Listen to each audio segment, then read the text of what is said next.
Here, what are we doing? You know, we just got a pretty cool 71 Suburban out in the lot. Do a little audio with it? Well, that was the plan. That's not the plan. I see it lifted up. I see air ride suspension. That's the name of the game around here.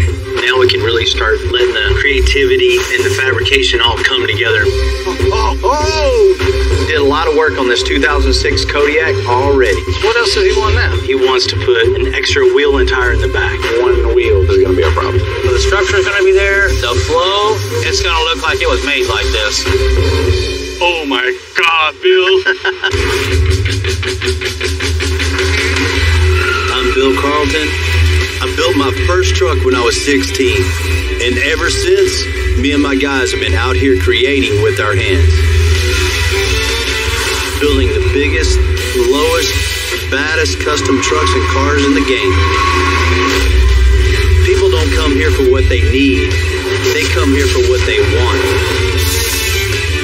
This is Texas Metal.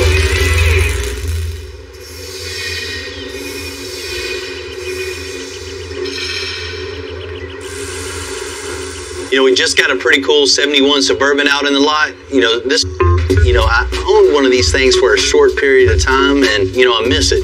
You know, I'm definitely attracted to this car. Good looking truck. What's up, buddy? What's up, man? You know, it's endless possibilities what you can do this old Suburban. You know, I've seen them way high, seen them way low. You know, so whatever the owner Ronald wants to do this thing, I know it's going to be cool. Is that truck you're telling me about from Maryland? Yeah, it's pretty cool, huh? Man, it looks 4x4. Is it true 4x4? Yeah, it is. Man, it's cool. What are we doing to it, though? Man, I don't know. And I got to get on a Zoom call and see what he's got going on. He just bought it and said I'm shipping it, huh? It's here for a reason. About to go find out. Let me know what he says.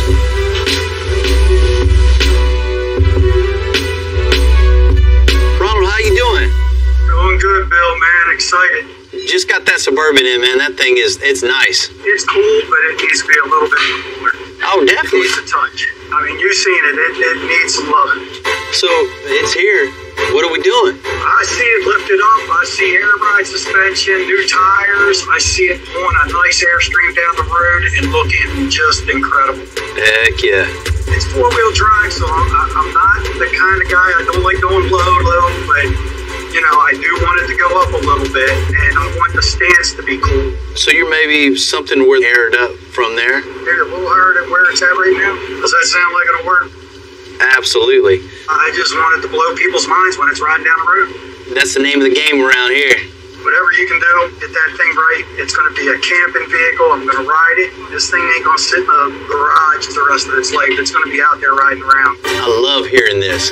You know, not only get to build a cool truck with cool suspension, it's also going to be on the road and actually being used on a daily basis. What I see on this thing is just taking out the old suspension and just putting brand new 4-links front and rear on this thing, lifting this thing up and just riding with air suspension incorporated. You just want something that when you're driving down the road with that travel trailer behind you, people beside you can just see the moving parts of the suspension. I want them to be able to see it. Yes. Yep. New wheels and tires on this thing, you know, some nice shocks, you know, big brakes. That's going to be a good looking cruising truck, especially with your trailer behind it. Maybe even put a little music in it too. I want to, you know, it doesn't have to be crazy loud where, you know, I'm waking up the trailer park. I want a little bit of sound coming out of that Suburban. So You got it, man. We're going to take care of this thing for you. I want this thing to be beautiful. It might be a second trip, you know, after you get this done. I don't know. Absolutely. You know, phase 1, no problem at all. We can get this thing on the lift, get it tore apart, and get that new suspension built. At any point, you can bring it back, you know, and then we'll start phase 2 to take it to that next level. Sounds good. You know, we love working with our customers, no matter, you know, if it's a one lump sum build or if it's spread out over many different trips. You know, if it goes and comes and goes and comes and goes and comes a few times, it doesn't make any difference to us. We'll be there all the way of building their dream truck. I'm ready. I mean, I've been wanting to do something like this for a long time, so. You know, I'm really excited on this thing. This thing's going to be really, really cool, and I can't wait to get going. You think you're excited? Man, we'll talk to you real soon. All right, sounds good, Bill. All right, bye. You know, these 6th generation Suburbans are really popular and really sought after. It's unique. It's something you don't see every day. You know, this truck's gonna be built in phases. No problem. Who knows how many phases this thing's gonna go through, but you know, the first phase is always the most critical. That's when you really get the creativity started. You build upon that creativity and it leads to a bigger, better product. You know, once you put the shoes on, you're like, man, I need some new pants. And then you put the new pants on, you're like, gotta have a new shirt. You know, you gotta make the whole outfit complete. You know, that's what we're gonna do right here, is just customize this thing step by step, piece by piece, till this thing looks 100% and 100% custom.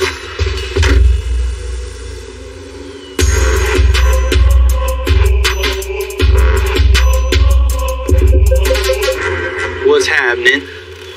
Man, it just so happens I'm looking at it right this minute.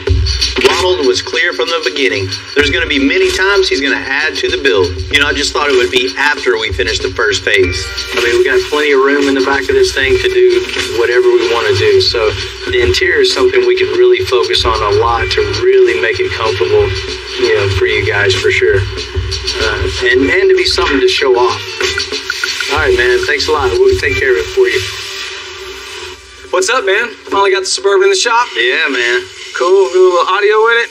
Get this thing in and out? Well, that was the plan. The little audio, that's not the plan now. Plans changed. Yeah, I just got off the phone with the owner, and, you know, I guess he slept on it a little bit.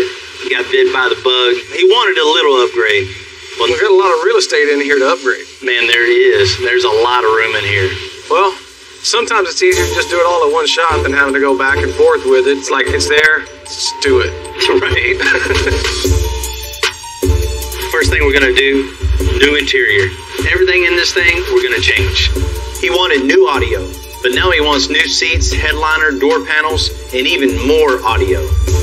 Sure we can make something like that work out. I know he can. The next step, we're taking it over to the fab shop and cutting everything out from underneath this thing. It's gonna look way, way better. You know, we're giving it a nice lift with air suspension on it, big 4-link, you know, 40-inch tires, new rims, big brakes. It's gonna have an aggressive look coming down the road. We want this thing to look just mean. Okay. When he opens the doors, I want it to have that same aggressive look too.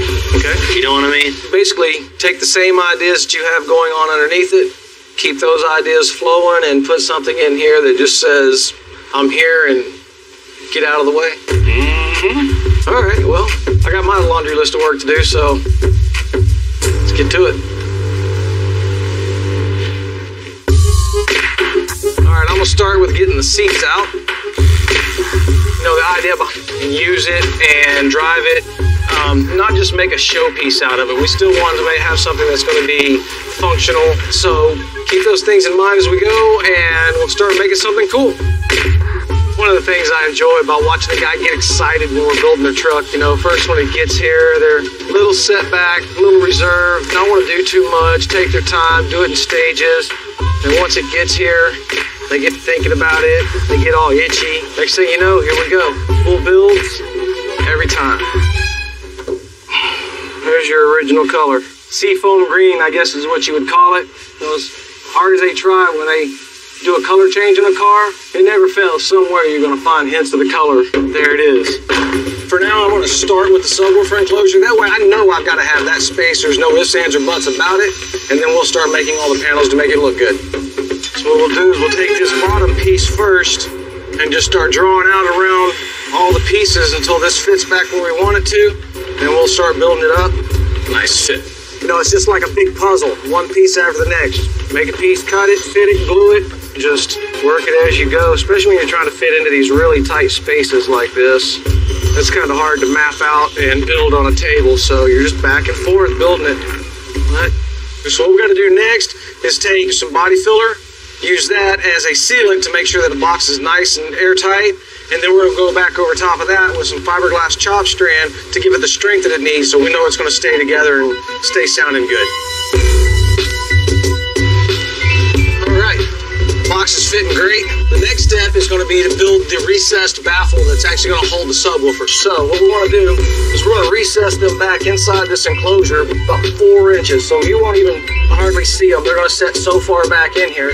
So to do that, what I'm going to do is a little bit of stack fab. Basically take and just stack up a bunch of layers of MDF until I get it back to where I want it to be. We'll get it attached to this thing, and this box will be just about done. So what I did to get the angles and stuff on the baffle is I just kind of went off of the angle of the back door. The back wall has an angle to it. We got the same angle on the box, so we're just going to kind of follow that angle forward just so everything flows together. There's exactly what we're looking for.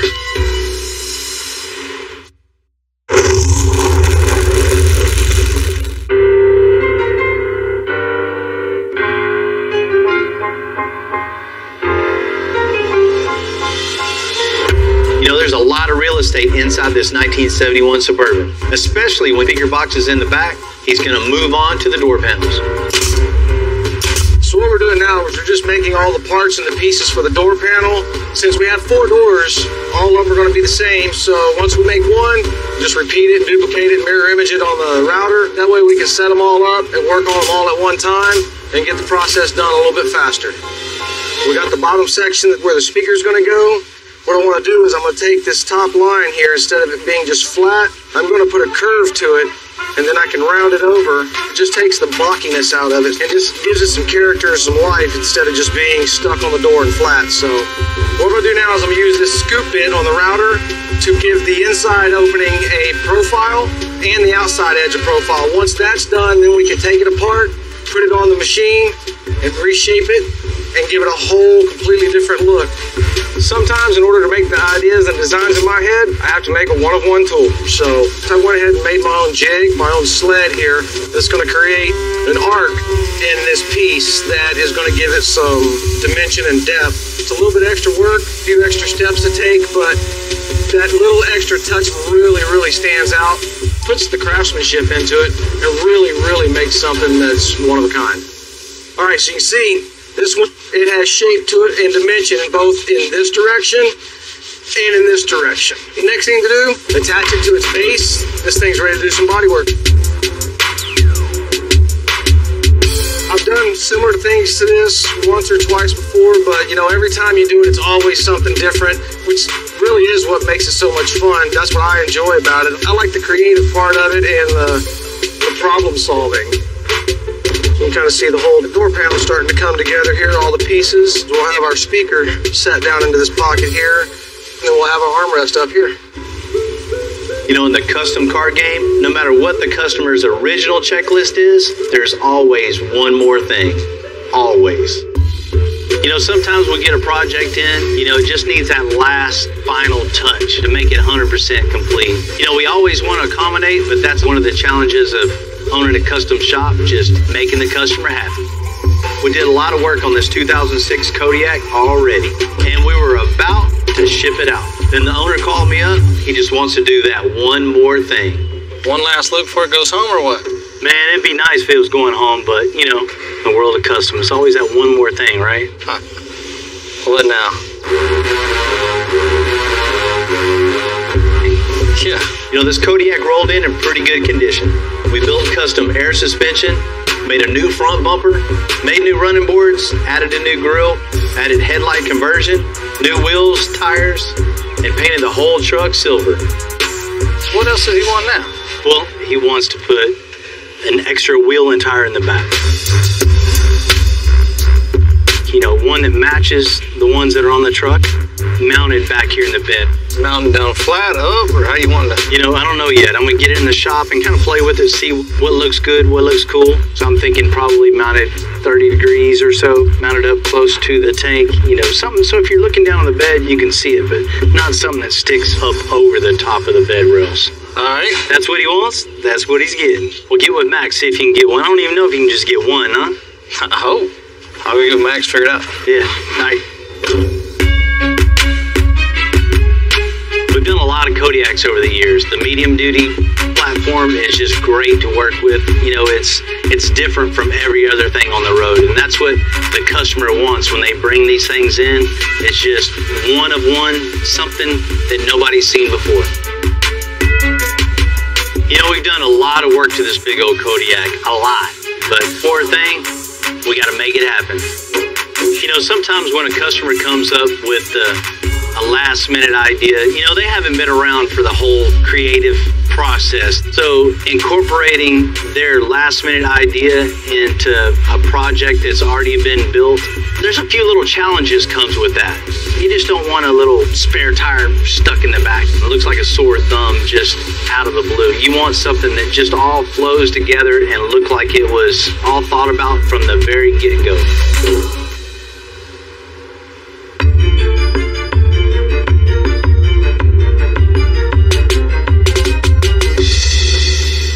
Yeah, man.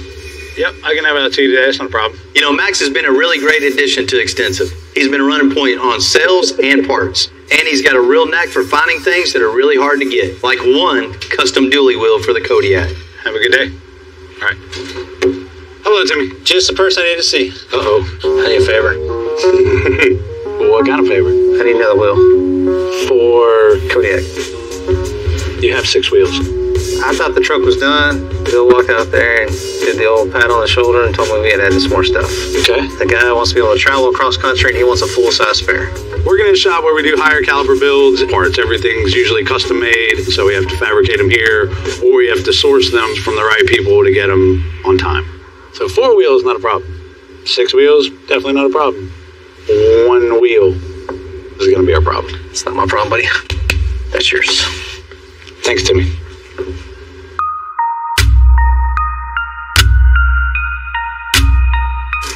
You know, there's no such thing as a stock 7th wheel mount, so we got to make one. We got to make this 7th wheel mount rigid enough to hold this big, heavy wheel.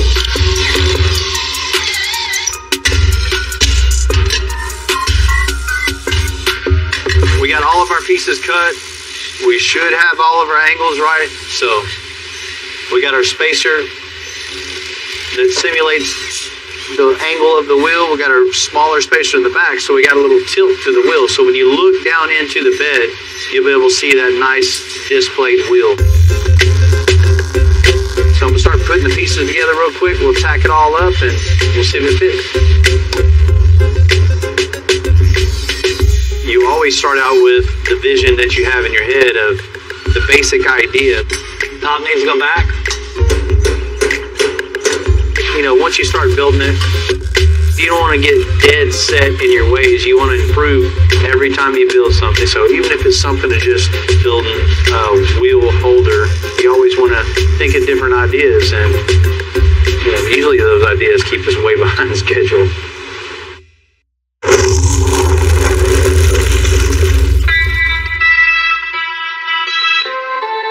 Let's put another tack on this. You know, mounting a 7th wheel in this 2006 Kodiak isn't what I call a common request, but that's what makes it fun coming to work in the morning. You know, making the unexpected look like it should have came like that from the beginning. Let's unclamp this thing, see if it fits in.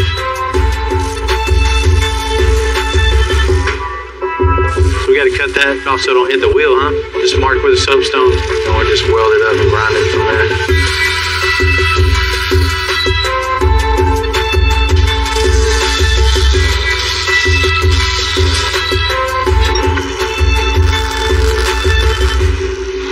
Good, man.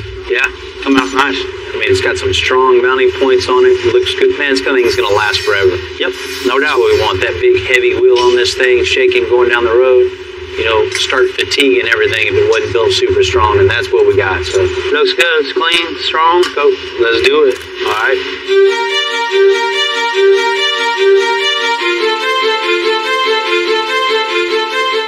While John and his team are finishing up the interior, we're rolling the 71 Suburban right into a bay so we can get started on that brand new custom air suspension lift.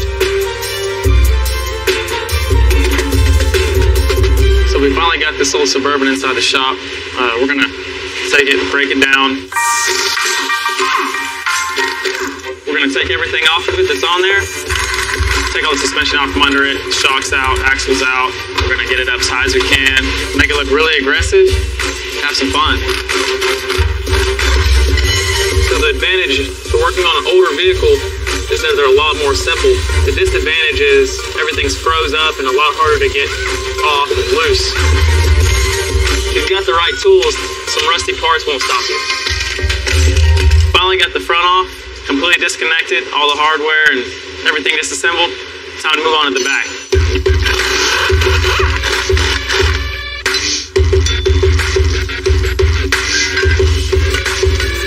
This drive shaft's reusable, so it can actually be shortened or lengthened because it's welded. We're gonna keep this slip yoke for this transmission and truck. Yes, we'll put it on here first. All right. Now we can take it out there and pick it up, put it on this. Sweet. Thank you, sir.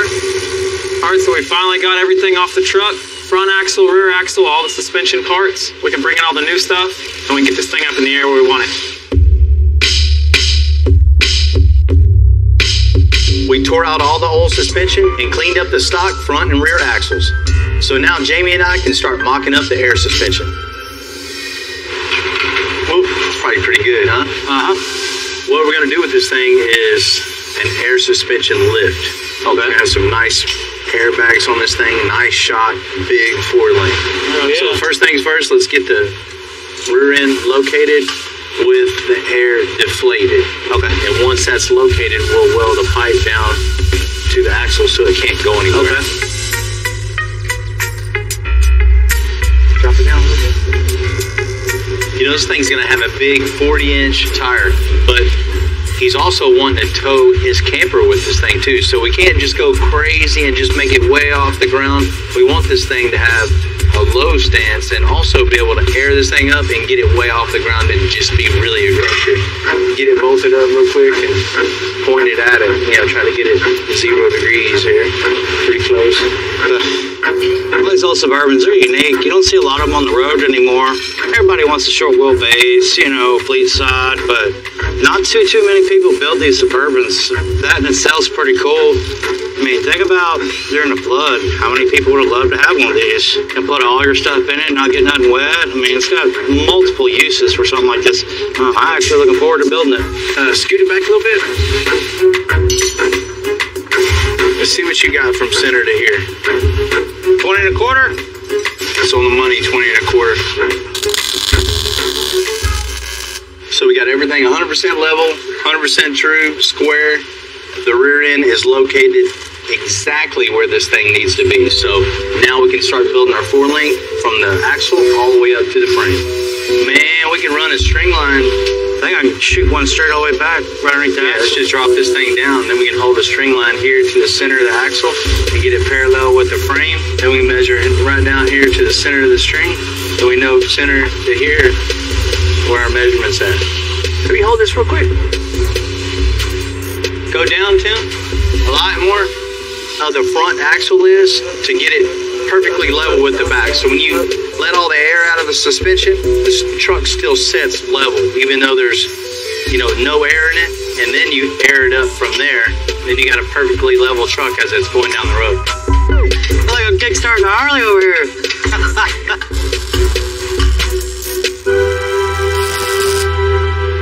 Looks good, huh? Yeah, everything, both axles are right where they need to be. Man, perfectly centered, perfectly level, and at the perfect height with everything all bottomed out. We can get busy building. Let's do it, man. I'm ready.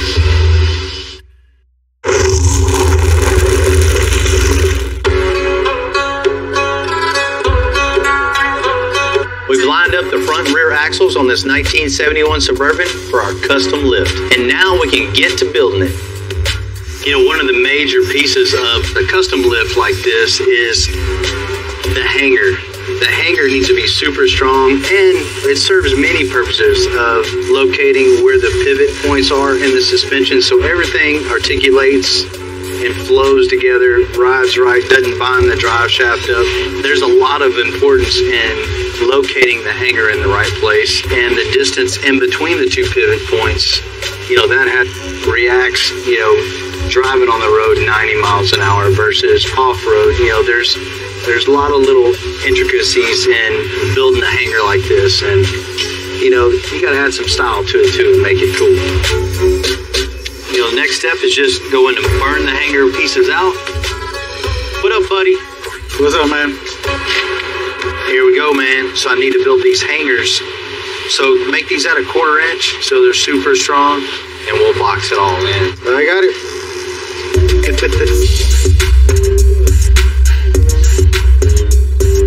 So I took this, drew my box, got my measurements. Now it's time for the computer to do its thing.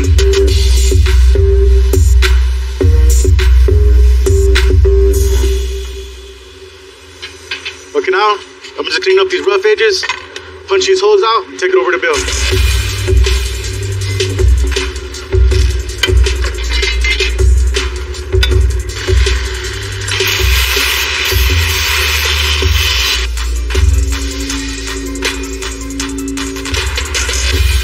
Okay, so I got the base of the hanger Jesse just brought back over. So I'm gonna go ahead and mock everything up. So I can go ahead and put my plates to box everything in to give it the strength. It's real early in life my grandfather had given me. Then I went to taking stuff apart, like everything. I remember my mom bought me an RC car. For the world of me, I thought, I'll just put a vacuum cleaner motor on it and it'll work. That never went back together, the vacuum or the car. So from basically being young to taking things apart to being older now to taking bigger things apart, some things just don't change. All right, so now that I got these two pieces on the side right here, I'm gonna go ahead and weld all on the inside right here. So that way to be as strong as possible, I have a weld on the inside and a weld on the outside. Okay, so basically right now I made some gussets right here. This is pretty much the last piece to be able to mount this on where it's solid. All right, so got all these welded up, all the gussets done. So this is ready to go up underneath the truck and we'll just keep going.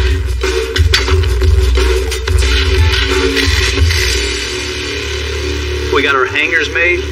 You know, the next step on getting this bad boy all the way up and down is building the 4-link from the hangers all the way back to the rear end. We're making our 4-link bars, so we want everything 100% true, square, both sides. So what we're gonna do is make a little parts to be exactly the same length. So when we mock up one side, we're gonna use the bars to mock up the other side. So our bracketry, everything is 100% true and identical. Okay, so I got the link bars welded up, everything's cleaned off of them. Now it's time to go ahead and bolt them up, get them on the truck. We got our bars 100% true with each other off our jig. By using the 4-link bar, that tells us exactly where our mounts are. So everything else is 100% square. So that lines all the bars, all the brackets, everything up 100%. Now all we got to do is tack it on and keep rolling.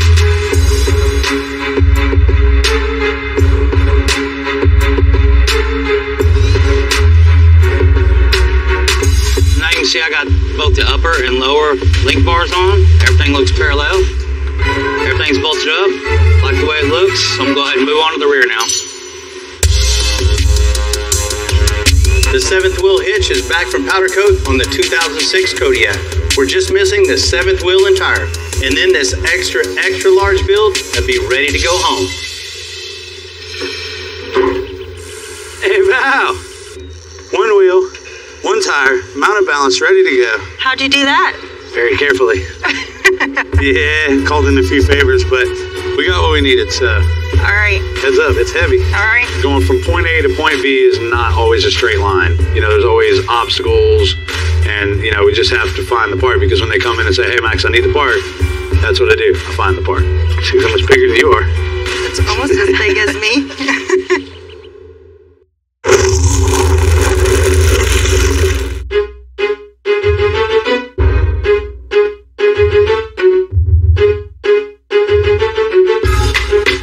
Always loved Kodiaks. It goes all the way back to 2006 when I had my own. You know, I love driving that thing. I love just the girth of the truck and just being different from everyone else. So when this truck showed up, showing its age, I knew exactly what to do to make this thing 100% right. What's up, Vinny? What's up, Bill? How you doing, man? Good, how you doing? Man, I'm doing good. Beautiful day to get a Kodiak back, huh? Yes, sir. I've been waiting. I can't wait. I know, man. I'm really excited. Man, you came in, this thing, it was hurt. Yeah, it needed help. It's an iconic truck, but it needed a facelift. That's why we brought it to you. Purchased the Kodiak about 6 years ago. We tried to do a little stuff ourselves to get it to ride better and look a little bit help. I ran into a guy at a show in Arizona who told me to take it to Texas. That's all he said, take it to Texas. And we hauled ass out here. That big truck just commands attention when it drives up. Maybe a little unwanted attention in some areas. Attention in the wrong spots. Put it that way, yes, sir. Man, we addressed all those things. We got this thing looking good, riding good. I just can't wait. Let's do it. Man, I'm ready too, man. Jamie, come on with it. Oh my God, Bill. No way. Oh my God. Oh, wow. Yeah, the headlights, the grill. That is bad. I love it. It don't look old anymore. No. Oh my gosh. Woo. It looks like a totally different truck. I don't even know where to start. Hey, I told you we got you, man. I know. Hey, I believe you, but now I really believe you. That's crazy. Oh my God, yes. That's what I'm talking about. Woohoo. That's so cool. Oh man, it's over the top. What you think? I like it. What up, man? Yeah, it's awesome. I don't know what to say. Takes my breath away. It's awesome. Benny, you see this thing pull up, it commands attention. Yes, sir. Right? From the new headlights, stretch bumper, new grill, running boards on this thing, fresh coat of paint all the way through it. All manuals are sick. Drop low to the ground. Yeah. Totally changes the whole stance. I don't even know enough words to say how excited I am. It's sick. Man, I appreciate that. I think so too, man. I mean, this is something we're definitely proud of. Oh, yeah. It looks cool, man. Yeah, it's a cool truck. Absolutely. I got one more surprise for you. Oh, okay. Check it out. All right. Oh, man, Bill. That's awesome. I know you wanted something back here to show off your other wheel, and, you never know. You might have a flat, right? 1,200-mile drive. I want to make sure I'm safe. Don't want to take no chances. That's it, man. So this is the first 7th wheel I've seen. This man Bill had a great idea how to recess it in the hitch, go ahead and tie it in the toolbox, make it kind of look like it's floating. Man, it came out awesome. Good job. You guys killed it. Nice. Appreciate it, man. I love when we get these trucks in the shop, bringing them back to life, making an older truck look brand new. Doesn't get better than that.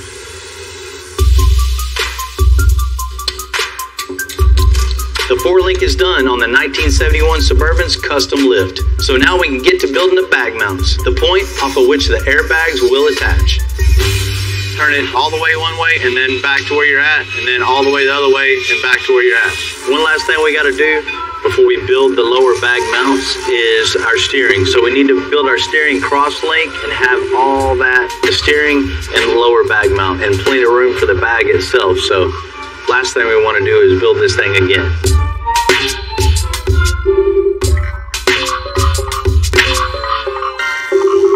Okay, so we got the steering, everything's hooked up, everything looks pretty good, everything moves freely.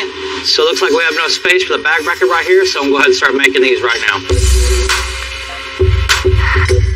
All right, so my process of doing a bunch of bag mounts, basically my first thing is I'm gonna get all my material cut to length I'm gonna need, and I always cut a little over because you're gonna trim back and cope everything. So basically what I'm doing is I'm taking off little bit by little bit until it fits, and to make sure the bends are all in the same place, they're all coped on the axle the same height, and everything's even underneath the back plate. It's a lot of cutting, grinding, coping, but once it's in, it's in.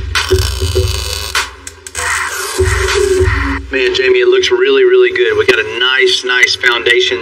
Now we can really get down to business and really start letting the creativity and the fabrication all come together and make something really cool.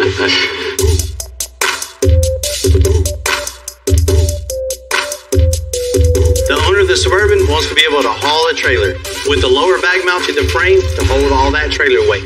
Just made a quick little template from the other side, my center punch holes, so we can duplicate this side so everything's 100% same. Once we had the center punches on both sides, we can drill our holes and then bolt our upper bag mount mounts right to the frame, and then build our bag mounts right down to the back. Jamie's rolling some pipe, then we're gonna chop it up and then get it fitting. Okay, so you can see, basically I'm running these pipes in at the same time.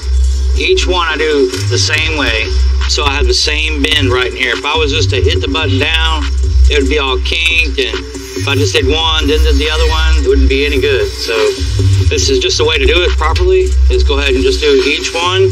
Every time I drop the machine down, I'll run another piece of suit to make a nice circle on them. So you just gotta do it over and over again. Patience, slow and steady wins the race.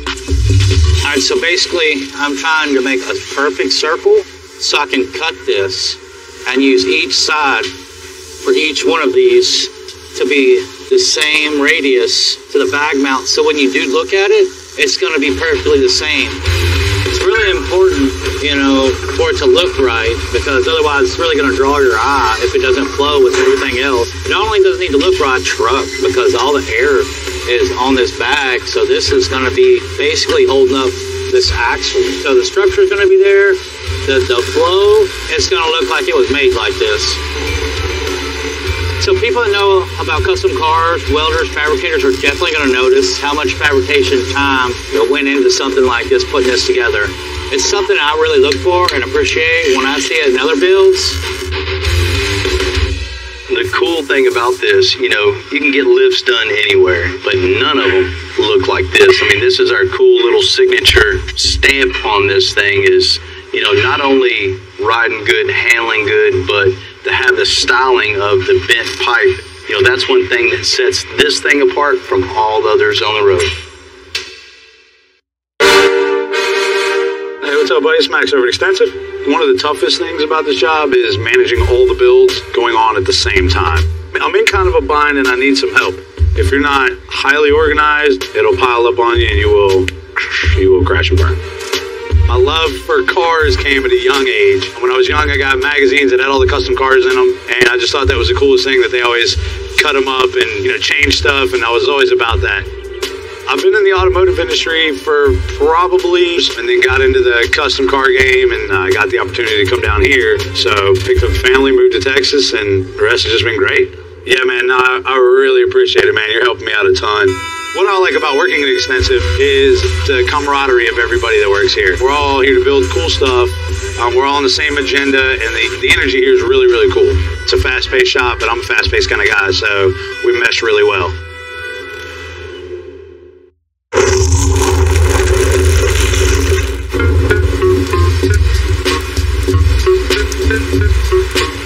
Now that the custom lift's back from powder coat and installed on the 71 Suburban, John can take all the handmade pieces and start wrapping. You know, looking at this door panel, everything's working out really good. I got it nice and deep inside the pocket. I got one more little trouble spot to work out. We'll be home free. All right. Looks like luck might be on our side today. Next thing we gotta do, finish wrapping that around. Then we'll go over everything, hit it with some heat, get it warmed up. This thing's gonna look beautiful. Put a little bit of vinyl down in the bottom of that hole, and put it on. You know, with over 10 feet of cabin space, John and his team have a lot of wrapping and installing to do. It's just like Christmas. Headliner, seats, new audio. Well, at least for now. I know when Ronald sees this truck, he's going to be blown away. I mean, it's just such a huge transformation. What's happening, Ron? What's going on, Bill? Long trip, huh? It was a long trip, man, all the way in from Maryland. Man, it's good to have you down. It's good to, I guess, to finally meet you in person. I'm glad to be here, man. I'm excited to see this truck. Flew out here to Extensive today, and I've really been anxious to see this truck, and all my friends know I'm driving everybody crazy. So I'm really excited to get in this thing and just drive it as much as possible. Ron, I know, you bought the truck on the internet, right? Yeah, I did. It wasn't really quite what you wanted, right? Not at all. Not at all. So that's why we're here. That's right, man. It needs some loving. You wanted something that rode really nice and looked cool when you're pulling your travel trailer. I wanted it better than it was. It's more than a little better. Yeah, I'm sure. Way more than a little better. I'm sure it is. I can't stand it right now, man. I'm ready. Let's check it out. Let's bring her out.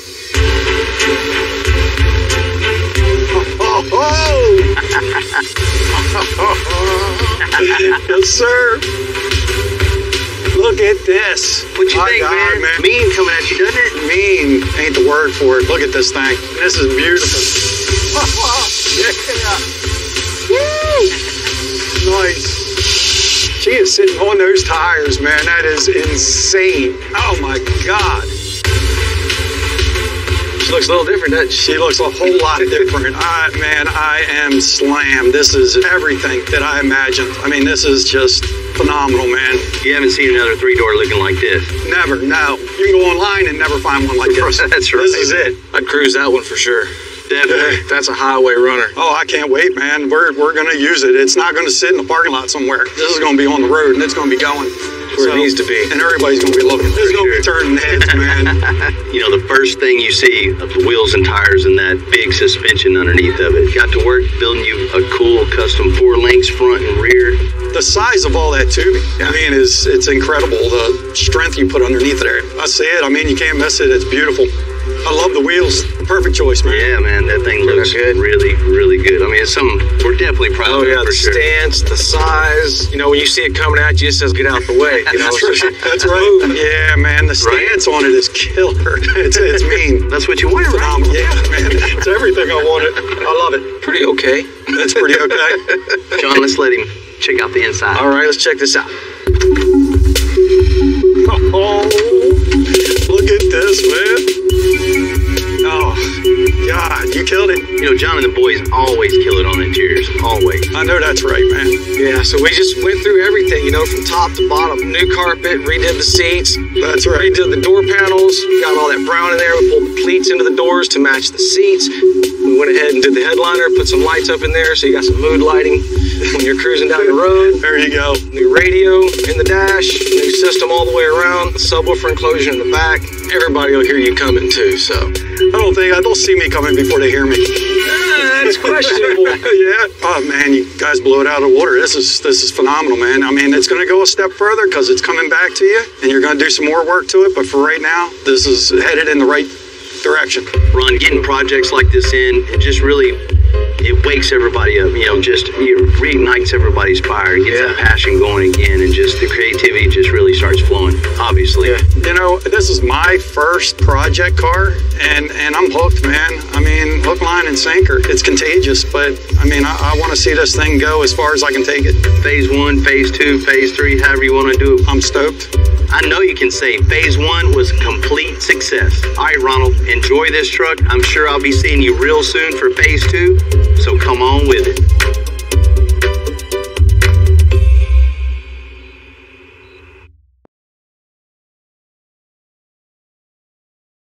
Is gonna be low. It's a beautiful 2020 GMC Denali Dually. I'm ready to shock people when they see this thing. We're gonna put this one all the way on the ground and still be able to haul all his other trucks. We're making one of the longest frames we ever made. New, huge 4-link and incorporate the gooseneck hitch, and What does me laugh? we can top the top of the line. This 57 Chevy Bel Air Pro Mod is pretty rare to see one with a diesel in it. Approximately 3,000 horsepower. It looks like it's been an accident. The hood of that thing, man, is rough. You had an exhaust leak out of the side right here. We were just getting made fun of in the pits. Just needs a little bit of TLC. Oh my gosh, bro! Freaking nice car. I'm Bill Carlton. I built my first truck when I was 16.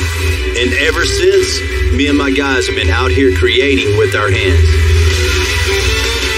Building the biggest, lowest, baddest custom trucks and cars in the game.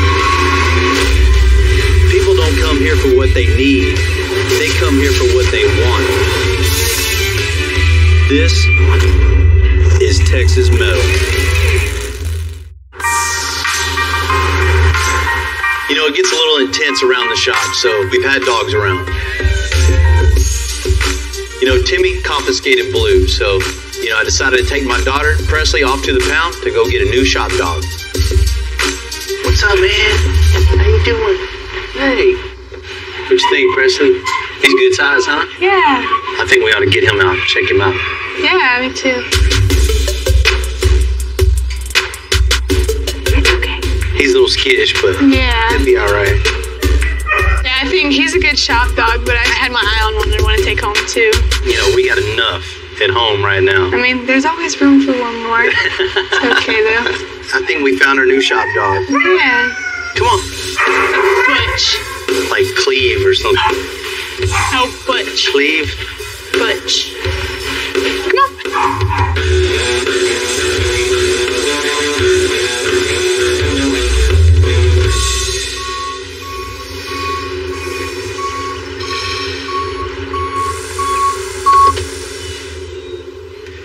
always get excited seeing a new project roll in. You know, you always hear talk on the phone, hey, I'm going to bring you this, I'm going to bring you that, but, you know, it's never real until the project actually gets onto the property. And seeing this thing backed up, I'm ready to get going. Made it, huh? Yes, sir. So what you gonna do to this thing? Man, I don't even know yet. No? I guess I'm going to have to get with the owner and really see what's going on, right? I was expecting a new dually. I didn't realize it was a brand new dually. You know, it's a beautiful, beautiful 2020 GMC Denali dually. One of my personal favorites, just seeing a dually come in. You know, he's got the right idea. It's gonna be nasty. Man, I appreciate it, man. Let me know when it's done, bro. You got it. All right, bro. This 3500 Denali dually was shipped from the owner in Kansas City with a top-of-the-line 6.6 turbo diesel. It's a good-looking truck. It's a beautiful truck. You know, I can't wait to talk to him to really see what we're doing to this thing. It's going to be a great, great project. JD, what's happening? Yeah, hey, what's going on, Bill? Another day in paradise here at Extensive. Oh, yeah, always. Man, we got a big white GMC dually outside with your name on it. What's your idea here? I'm thinking to lower this one, set it on the ground. I love dualies. I've had one for years. I've always lifted them. You know, I just love a big four-door dually with 6 28-inch wheels all the way around this thing, flat on the ground, with an addition of air suspension. You know, I'm ready to shock people when they see this thing. Yeah, I've never seen one of those sitting on the ground. Never even heard of anybody. But, you know, to slam one. JD, you're in the right spot for sure, man. See, I'm excited. How are you going to be using this thing? You're just going to be cruising around every day? You know, are you wanting a tow hitch? You know, we want to take it to shows, you know, kind of represent our company. We're actually towing two other vehicles to SEMA with this truck. Man, that's gonna be quite the sight, seeing that thing coming down the road, pulling into Las Vegas. It's definitely gonna be a showstopper. Oh, absolutely, yes. So we need to incorporate a gooseneck hitch in to the framework and the suspension itself at the same time, so you can actually work this thing. Yes. Man, that's gonna be cool. That's gonna be cool. We'll be building new tubular control arms and a new huge 4-link for the back of this thing, and incorporating the gooseneck hitch in so you can tow whatever you want to on the back. Yeah, absolutely. You know, as far as like the exterior of the truck, what are your thoughts on that? You know, I was thinking leave it all white, get rid of all the black trim, the black mirrors, do a color match. That's the way the factory should have made these things. I want it to be loud. Now you're talking. This thing is already top of the line, everything in the interior, but we can definitely top the top of the line. This is going to be a sought-after vehicle for people to look at SEMA show. When we pull it in on the lift, we know we're the first ones to cut up underneath this thing. That's a lot of work coming up, man, but we're going to make it happen for you. Yeah, hey, I appreciate it. You know, we always like to push the envelope. You know, everybody's waiting to see what the newest project's going to roll out. This is just going to show everybody what the latest and greatest is. We put a lot of dualies on the frame. We put a lot of dualies, you know, close to the ground. But this thing is going to be completely flat body on the ground. You know, just putting a brand new dually on the ground is going to have 1,000 challenges. But I want to create something just, you know, one of one. Something just totally unique that nobody's seen before and nobody's going to see again.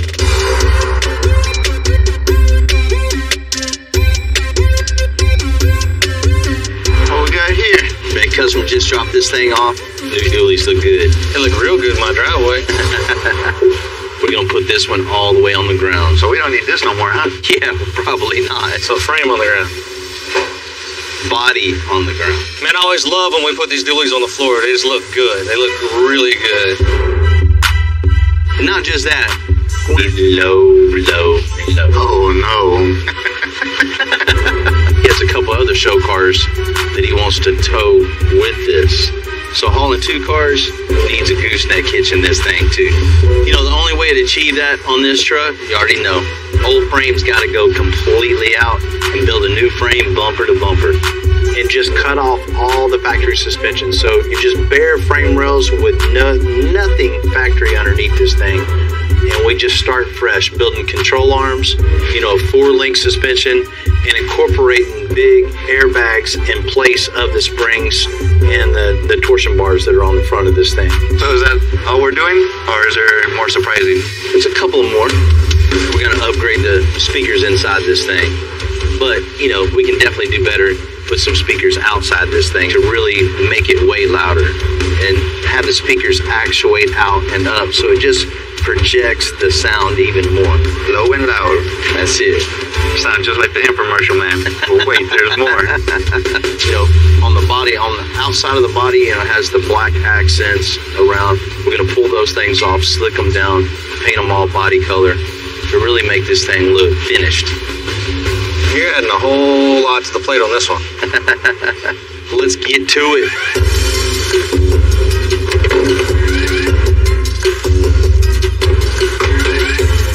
Now these new trucks are packed with electronics. So teardown is a huge job on top of what already is a huge job. You know, it's super, super important for John and Tim to keep track of everything and where it came from. Hey, what did this plug into? That yellow thing on that little cover. Huh? The bender? Did you say column boot? It's a bunch of wiring that's going to have to be modified. We're going to take all the wiring harness off the frame and relocate that onto the new chassis. And if one of them don't work, you're going to have problems. You know, taking a car apart, that's the easy part. Taking it apart with the thought that you got to know how to put it back together, you got to know what goes where, that's the task. The more thought you put into it when you take it apart, the easier it goes back together.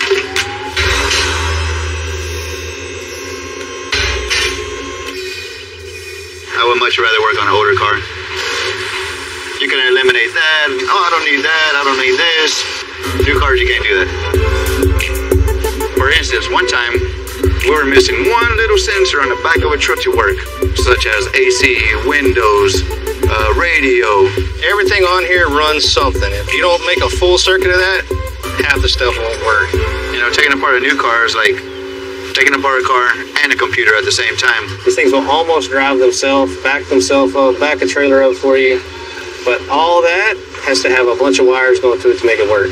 I would still never trust that, though. I'd drive it myself.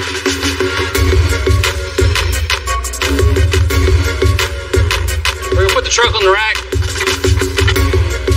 Start disconnecting the rest of the wiring on it.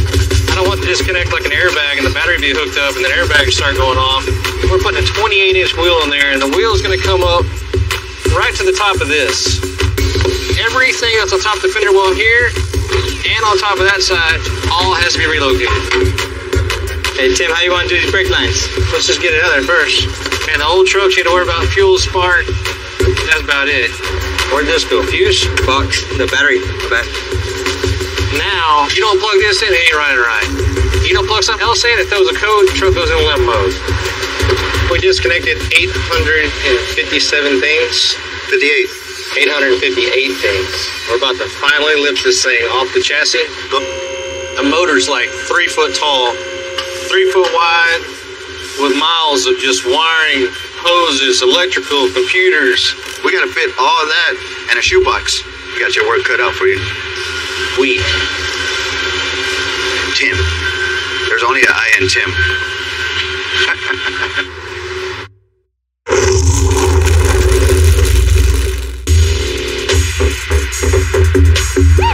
The owner of the 2020 Denali wants to drop this thing on the ground and still be able to haul all his other trucks. So like every other custom frame we built, we're going to make this to give him exactly what he wants. Wow, look at how far the bed hangs down on the sucker. There's a reason you don't see too many of them all in ground. That's it. You know, the center of our axle is pretty much going to be about right here. We're going to cut all this completely out and make room for that brand new frame, the big airbags, and the big custom hitch. I think we'll probably make this chassis out of 3x5 by quarter rectangle tubing. So this thing is super, super strong. So it can haul the weight he's planning on hauling with this thing. Let's get that measurement. You know, the wheelbase, that is 142 3/4. And then from the wheelbase back to the back of the frame, 40 1/4. Man, this thing's gonna be long. Now that we have a sketch, I asked Tim to lay out this super long frame with my template. And then he can cut it out.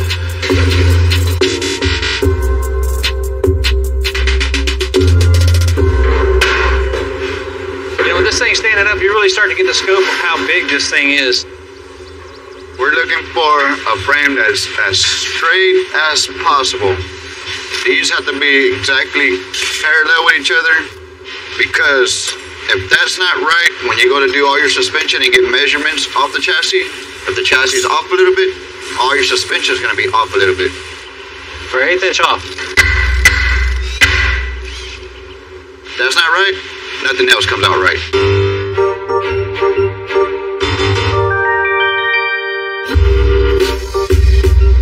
You know, I'm all about helping someone, so when the Diesel family asked to borrow the toter, I can't say no.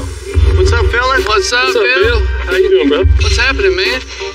This thing help you out? Oh, yeah, big time, man. Let's get this thing backed up, get it? We need you to look at it. I see the way they're looking. They're definitely up to something. Yeah, we got a big surprise for Bill. I think he's going to love it. You guys brought your Pro Mod? Man, what you want me to do with the Pro Mod? Man, we knew you were the only person we let touch this thing. Well, shoot, man, let's get it out. Let's see what you got going on. Let's do it. All right, let's do it. Thing's cool, man.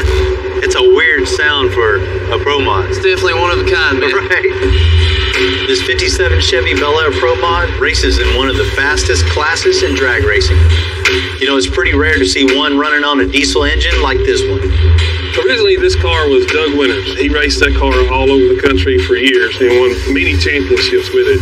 Yeah, we had the idea, was like, what would be the coolest thing ever? Saw this thing for sale, threw the cones in there, approximately 3,000 horsepower. I mean, killer setup. Just needs a little bit of TLC on the outside. This thing would be perfect, dude. Yes, it will. Man, you know, we don't normally work on race cars or build race cars here, but what are you guys thinking? Well, you can tell we got quite a bit of body damage. And my thoughts were, get the engine in it, get it lined out, get it running good before we spend the money on making it look pretty in case we had an accident or something. It looks like it's already been an accident. We want you looking good at the racetrack, man, for sure. So what we'll do, go through getting these gaps lined up and making this thing look presentable. The hood of that thing, man, is rough, huh? It had a blown Hemi in it whenever we bought the car. Yeah. And that's why all that's cut out. In this case, I'll make an exception for a cow hood. This is the only time I'm going to make this exception. We don't have the room to not have that. That's the problem. Yeah, that's not an option. I think we need to update the wrap on it. I mean, it takes me back to the late 90s. It's like, dude. Man, it was cool back then. I mean, back then, yeah. So you want to change it up, make it your own, Make it our own. and bring it up to date. Yes, sir. So let's check out under the hood of this thing. Let's do it, man.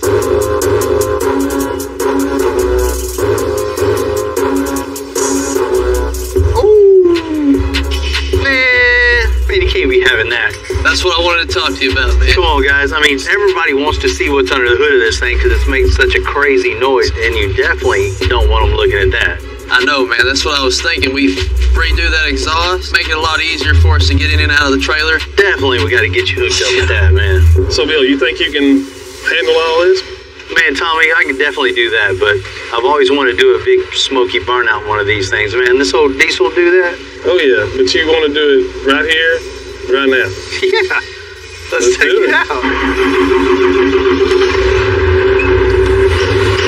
He's moved out of the way because we know when Bill gets in there, you know, they don't call him Wild Bill for no reason. I mean, this guy just cuts loose and everything.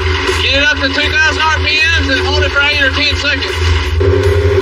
I gotta make sure he doesn't try to cut a donut in this one because, I mean, that might get out of hand. This can go straight. Hopefully it does. That's what we want.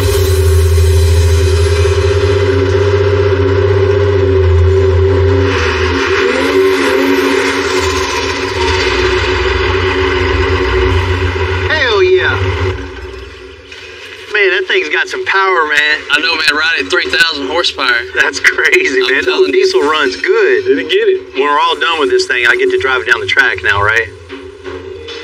Yeah, man. Why not? We can let him make a pass or Man, I two. appreciate that. Well, you already know, man. We'll get you hooked up with this, man. Can't wait to see what you do with it. Can't wait. You, bro.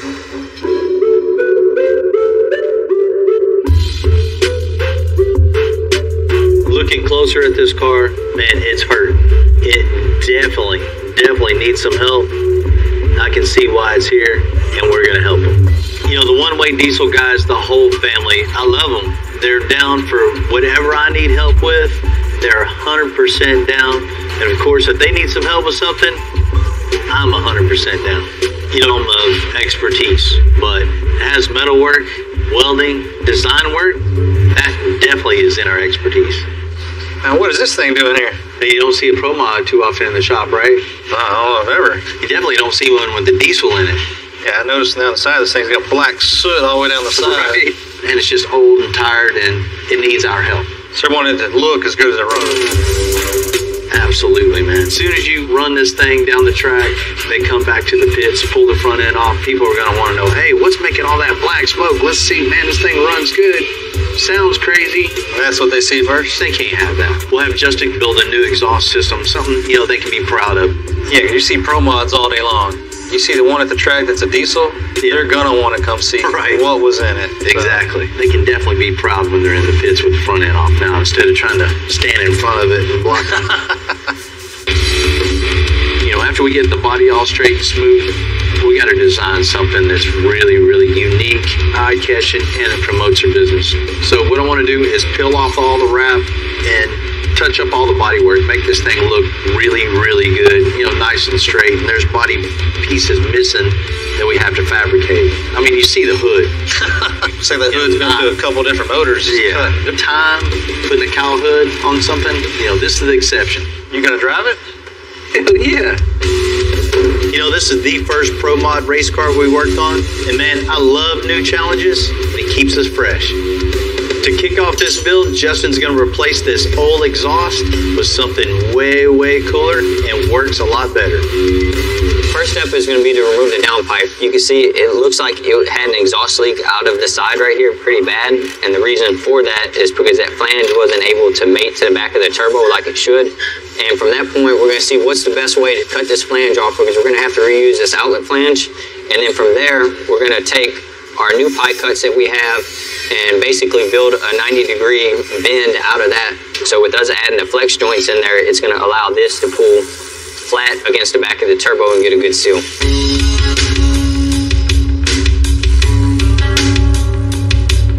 You can see right here where a lot of the black soot is. They had a lot of weld buildup.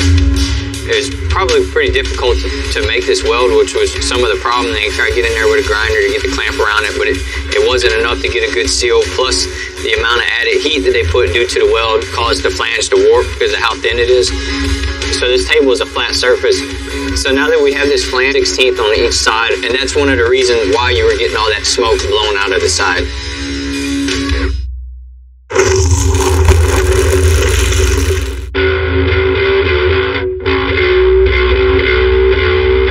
It's no secret, I think some of the old ways are the best ways. You know, I just bought this big old lathe that's probably about 100 years old, and it's just in time. The old exhaust system on this diesel Pro Mod race car had a leak. So Justin's going to use the lathe to machine a new seal for the exhaust. So what we're going to do is try to true this up, make it where we have a nice flat finish again before we start welding on it. We can see machine marks all the way around the flange.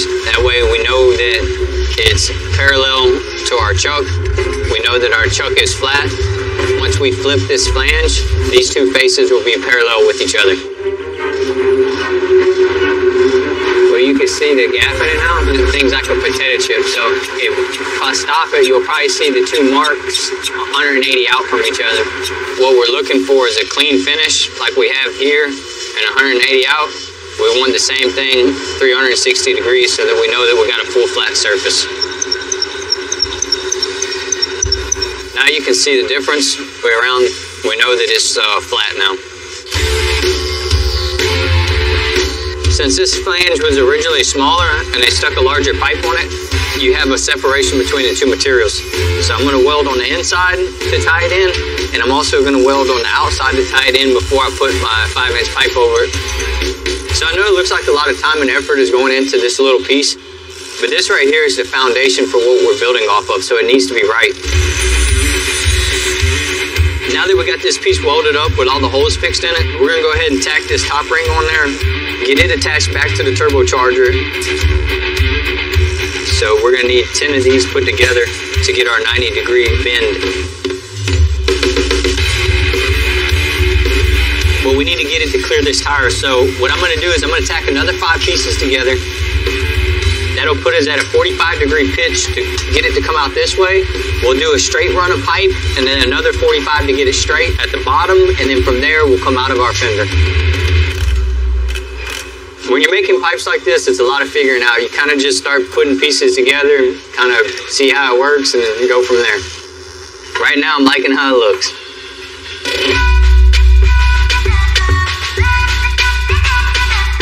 Like dually, we're making one of the longest frames we ever made. So every 1/4 inch is really gonna matter. Because in the end, we have to fit the engine, the wiring, all the computers back under the body. And now there's about to be even less room than what we started with. What we're gonna do now is center this axle in between the frame rails, front and back, exactly where we need it, so we can begin the mock-up process of the 4-link bars. The challenge here is we don't have a whole lot of wiggle room. It may seem simpler because it's a bigger truck, you think you'd have more room, but you gotta remember, it's a dually. Our outside of the fenders of the bed had to be narrowed, I think it was 7 inches, so that brings the frame in a lot more. So we're very limited on space we could work with to build our heavy-duty 4-link for this big truck. Hoo-yah! I'm bending the DOM to make a cross member that'll clear the extra large drive shaft. And that's what's gonna hold the front of the 4-link bars. The truck's so long and it's gonna carry so much weight, we wanted to make something kick back just to give it a little bit extra support and extra strength. So all that tube work is not only gonna look good, but it's also gonna function. So we wanna make sure nothing moves at all. Because it is a one, pulling a spaceship, pulling a battleship, pulling whatever else. So I want to be able to tow the most they can tow. For this guy to be able to put a gooseneck trailer on it, go wherever he wants, whenever he wants, and tow all 3 cars.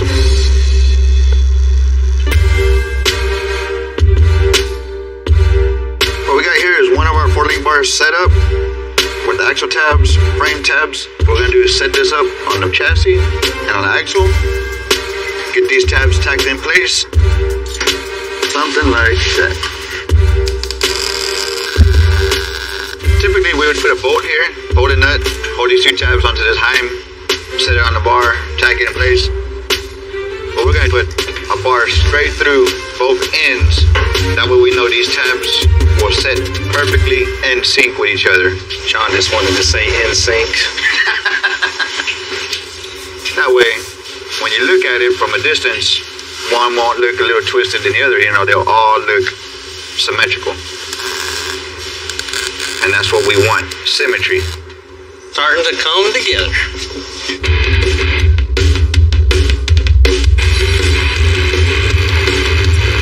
Now the rear end fastened to the frame with the 4-links. This is the bottom mount. We're gonna make support off the rear end of this, and this is what all the rear of the truck rides on. But we're not gonna use it as a flat piece of flat bar. We're gonna carry the pipe, tube work, the theme through the whole truck. And for the weight this guy's gonna be pulling, and the durability, and everything that truck needs to do, we just felt better making a connecting back bracket from side to side. It's gonna be super strong. And right now it's kind of ugly. When it all gets welded together, it's gonna look.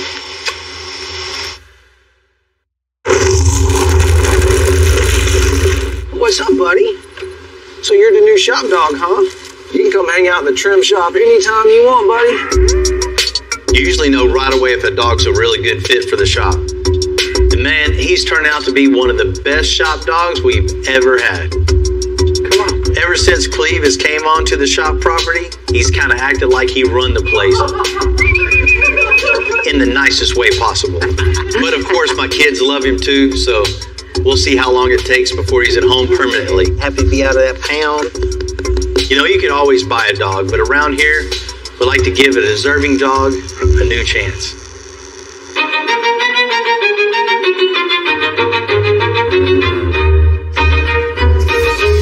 To be a show and go truck. Not only he wants to win trophies, but he wants it to tow his other vehicles. So we're going to build an extra strong gooseneck hitch. This is going to be a support that's holding the whole trailer up. You know, we want to do something too to continue the pipe work through here. So we're going to have a gooseneck ball, and then I'll start building the supports that go out to it. You know, even though we're making a show truck out of this truck, it's still going to be a working truck. So everything we build here has to be stronger than from the factory.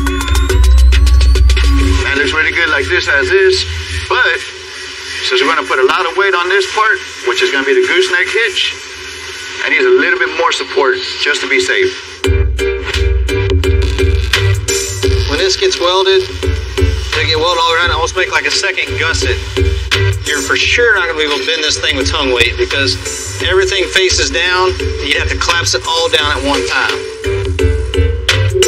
Well, I reckon them some pretty nice looking welds. Man, we're finally at the stage where this massive chassis can go back underneath that dually.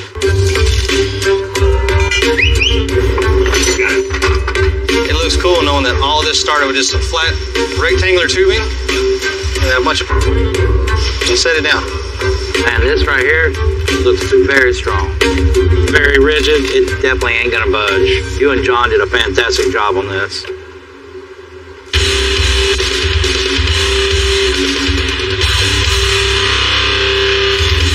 Justin's almost done with the custom exhaust for the Diesel Pro Mod. Now he's just tying everything together. We're going to go ahead and build the detachable piece that comes out the fender.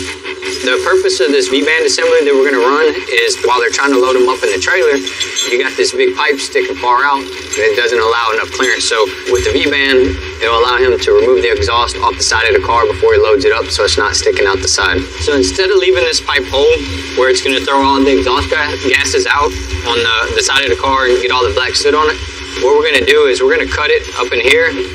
And it's almost going to be like a teardrop shape by the time we get it finished cut. So I'm going to go ahead and clean this up with a grinder for a little bit before I put it on the car.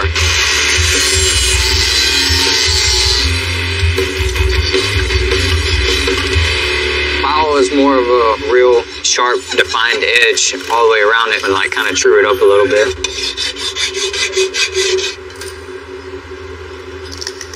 Now, not only does it look better, it'll perform the way the car on. It's going to come to about right here. They'll be able to reach into the fender, take this clamp loose, and remove this tip off before they load it in the trailer to make it easier for transport. Before we can start on the bodywork on the Diesel Pro Mod, the old wrap has to go. So we got to come in here, we got to heat it up nice and evenly. Can't heat it up too much, it'll mess up the fiberglass, it'll warp it. As you heat it and you pull it, it'll start stretching. If you don't take your time, you can peel that fiberglass and it just creates a lot of body work for the guy. You never know what you're going to find when you start pulling off some old wraps from the 80s, 90s. People did things a little different back then. Such as right here, there's a big massive hole no one would ever even know about. But if we ever got a race car in like this that didn't have the problems, the owner's not driving hard enough. They're not out there doing what it's made to do. It's not a trailer queen, it's a race car. Honestly, I just really take my time and make sure every little nook and cranny and crease has been peeled away and cleaned. I put up with those two all day, every day, so I definitely have to have patience. It needs to be cleaned up a little bit, and the guys can get on the spotty work here at the shop, and we'll come in, we'll put the new wrap on it, and we'll make it look real sharp.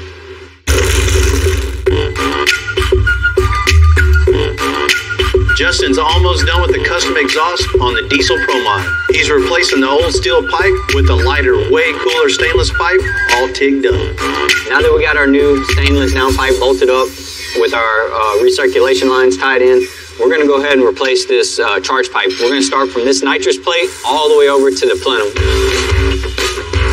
This is a lot more than cosmetic. We're going to have a weight savings going from a steel tube to our now aluminum tubing.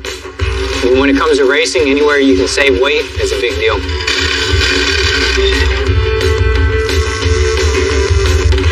So one of the key things with having a good weld is being comfortable while you're welding. That's why we come to the table. We're going to get a fresh pair of gloves, we're going to clean our wire, and then we're going to come back and drop some dimes. We're going to run the machine around 90 amps. One of the things with aluminum is that it's real thin and it absorbs the heat real fast. What we want to do is we're going to pulse with our foot pedal. So we're going to add some heat and back off some heat so that it has a cooling cycle in between so that we can add our wire, and that's how you get that dime effect versus a flat weld.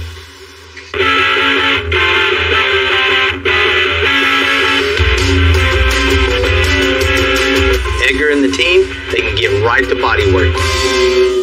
As you can see, it's all chipped everywhere. The paint's ruined.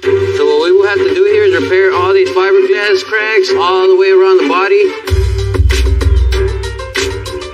Man, this thing is beat up, but it'll be looking right. After we screw our cow to our herd, we fiberglass it to make it all one piece. So now I'm gonna spray some black on it on the inside to make it all nice and clean. That way when they take it off, it looks really nice. Alright, that's ready to be wrapped. I got my guys finishing up the wrap.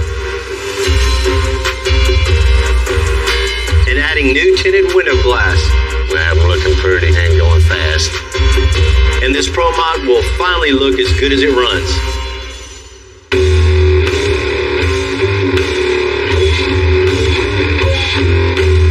After a lot of hard work, a late night or two, we're here at Houston Motorsports Park to give the old Diesel family their car back. We are excited, man. Super, man. I cannot wait to see it.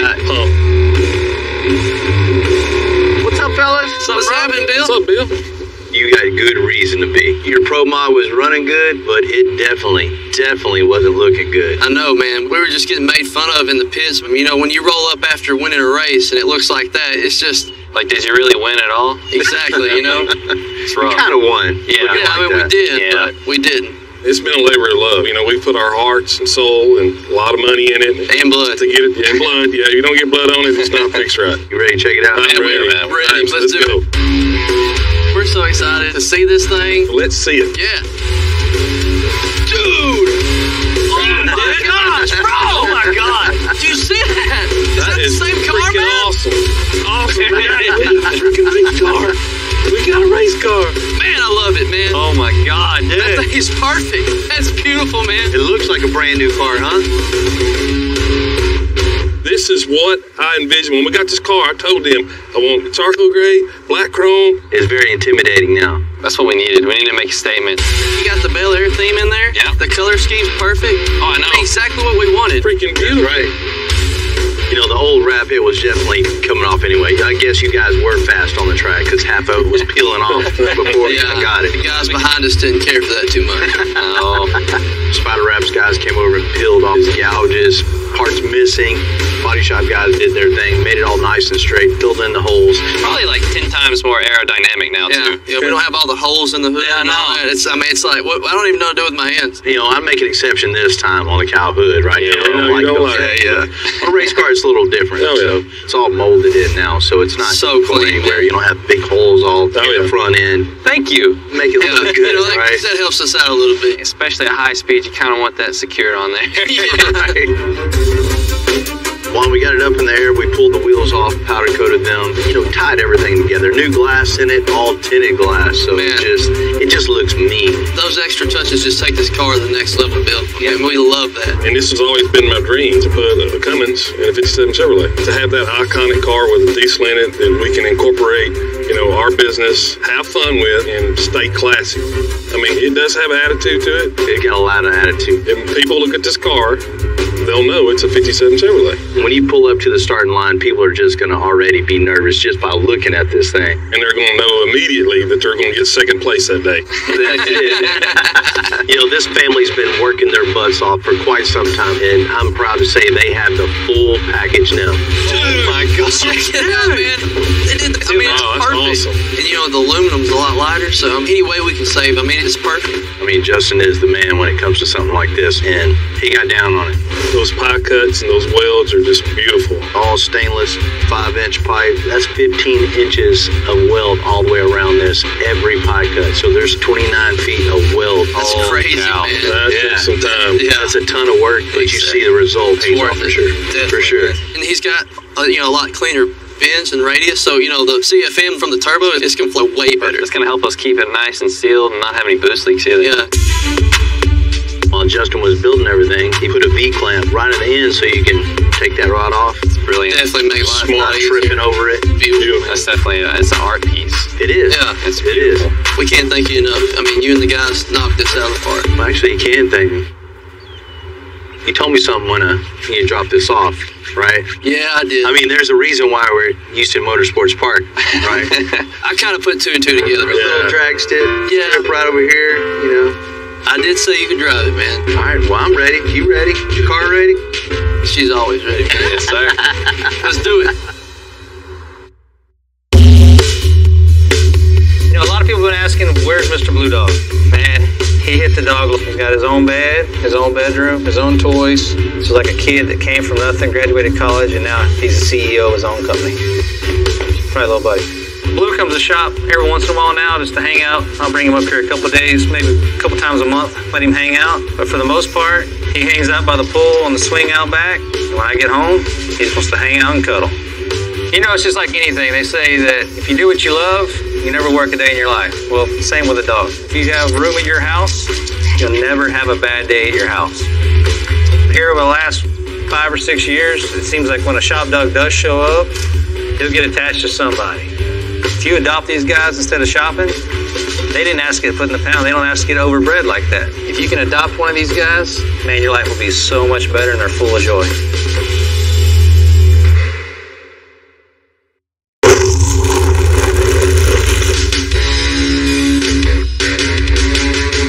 As good as a Diesel Pro Mod looks, you know, a performance vehicle like this is measured in speed. And the Wells family is nice enough to let me make a run down the track with it. Man, are you ready for this? I'm born ready. And I know you can drive. I'm just saying. I mean, this. We're about to see, huh? That's what I'm worried about. I was actually expecting him to be really kind of scary. Did everybody explain to him this car goes straight? He's not supposed to do donuts, right? Don't be all mad when time's quicker than yours. Oh, okay. All right. Let's check this thing out. You know, getting behind the wheel of a Pro Mod isn't just turning the key and hitting the gas. I mean, there's a lot of things that go in with that. We're going to put it in first gear.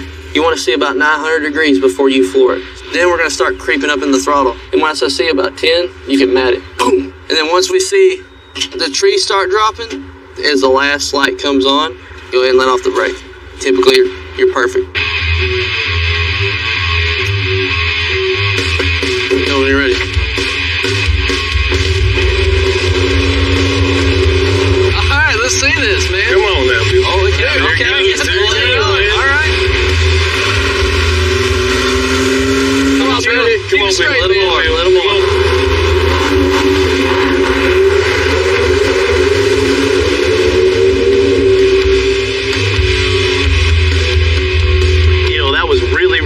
I can definitely see the addiction in this. Already want to go again. Oh, yeah. Good job, That was bro. awesome, man. What a pass. Good What you job, think, man? Good Man, job. That was awesome. One way. How about that? We'll talk about it. Yeah, We'll talk about it. How'd it feel, bro? Man, that was cool. I'm really, really impressed with the diesel engine doing what it did, man, for sure. They're pretty fun, huh? Definitely adrenaline rush, man, for sure. Absolutely, man. We really appreciate everything you did for us on this car. It looks absolutely killer. It's insane. I mean, it's perfect. It really is. So we can't thank the guys at Extensive enough for this, and It's literally a dream come true. it is a dream for us, man. You know, that's what it's all about for sure, right? That's right, Sir. man. Family and going fast. And looking good. And looking good, man. Thanks to you. I appreciate it, bro. Man, appreciate you guys. All right.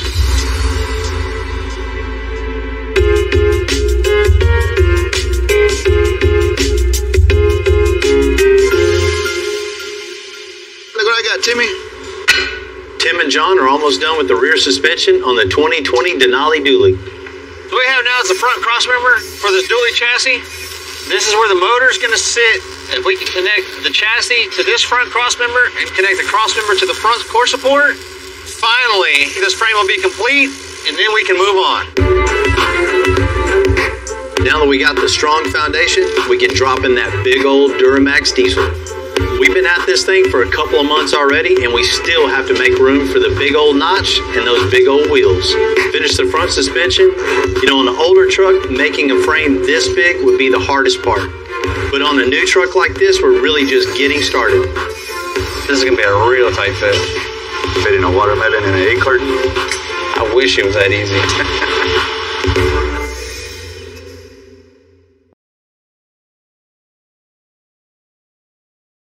For months months into making this 2020 Denali one of the first ever body drop in the world. And you know as well as I know, everything's in the way. I'm about to cut $10,000 off this truck. Oh, you didn't just bring more wiring over here.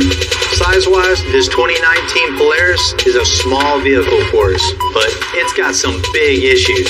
Heck, having this thing, Man, this thing was in a tornado. Anything we can do to help you, man, and help your granddaughter, you know we're in. If this ain't hooked up correctly, nothing's gonna work. Oh, no way! I'm Bill Carlton. I built my first truck when I was 16, and ever since, me and my guys have been out here creating with our hands. Building the biggest, lowest, baddest custom trucks and cars in the game. People don't come here for what they need, they come here for what they want. This is Texas Metal.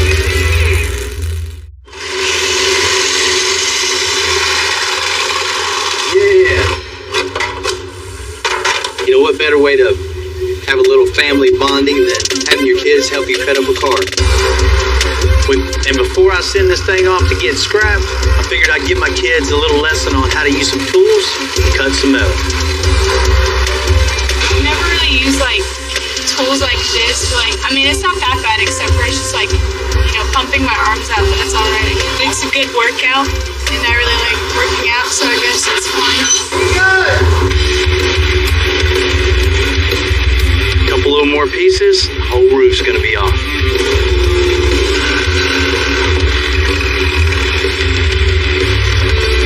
Go out on your side. Got it? Yep.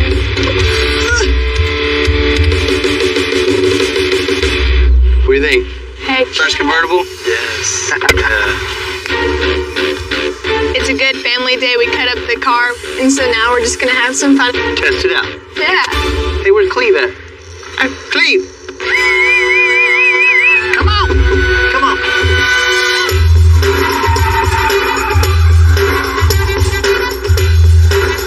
You know, I can't really tell you personally how many donuts I've done in this parking lot. You know, maybe 1 million or so. You know, but this is Cleve's first, and he seemed really happy to be here.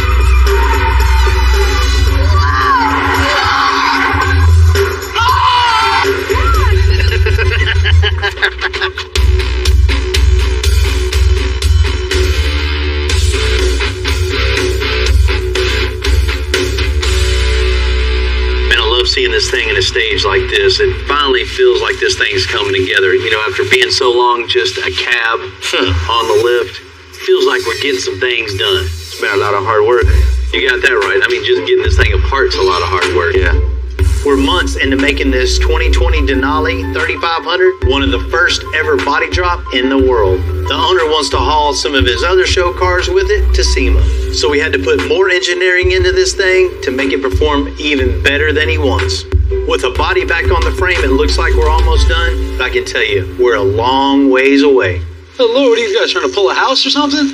That's serious. Damn right it is. I mean, this transfers all the weight from a trailer. Sometimes it could be 20, 30,000 pounds of stopping and starting.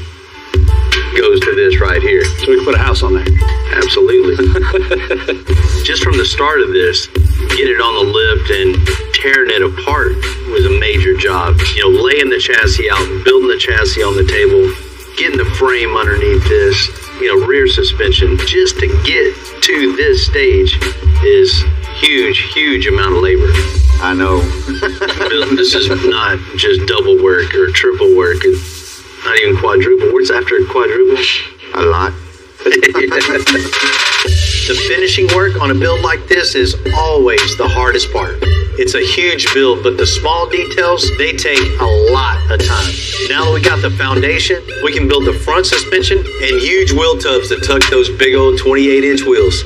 Color match the frame and plastics, create a fully articulating speaker system in the bed, and finding space to put everything back together under the body. And that's rewiring, reconnecting, rebuilding, making this truck 100% brand new again, just like it is. We got a lot of work done, but there's still a whole lot of work to do and a whole lot of parts to order. So let's get to it. Let's get it.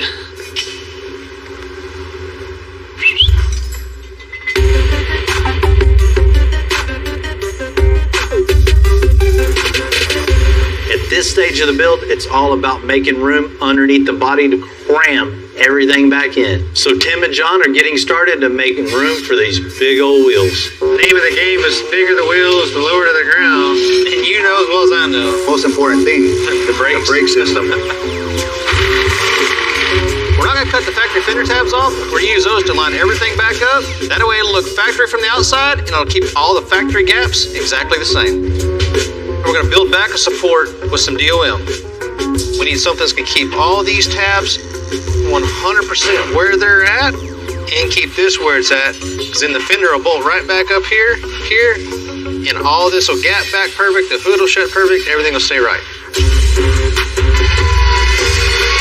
I've seen a lot of custom builds where they made something look good, but later on down the road, it just didn't hold up. That's what we got to fit it down now. We got to have form and function, stability. What good is a cool car if you can't drive it down the road safely? Pretty damn good. That's going to work. That clears the hinge, clears the hood, supports that. Clears the gas shock too, so we don't have to mess with that. I think everything's going to be perfect. I'm welding the fender tabs right to the support to keep everything in line. Now we got our new support in there. We can remove all of this to get our new big wheel in there.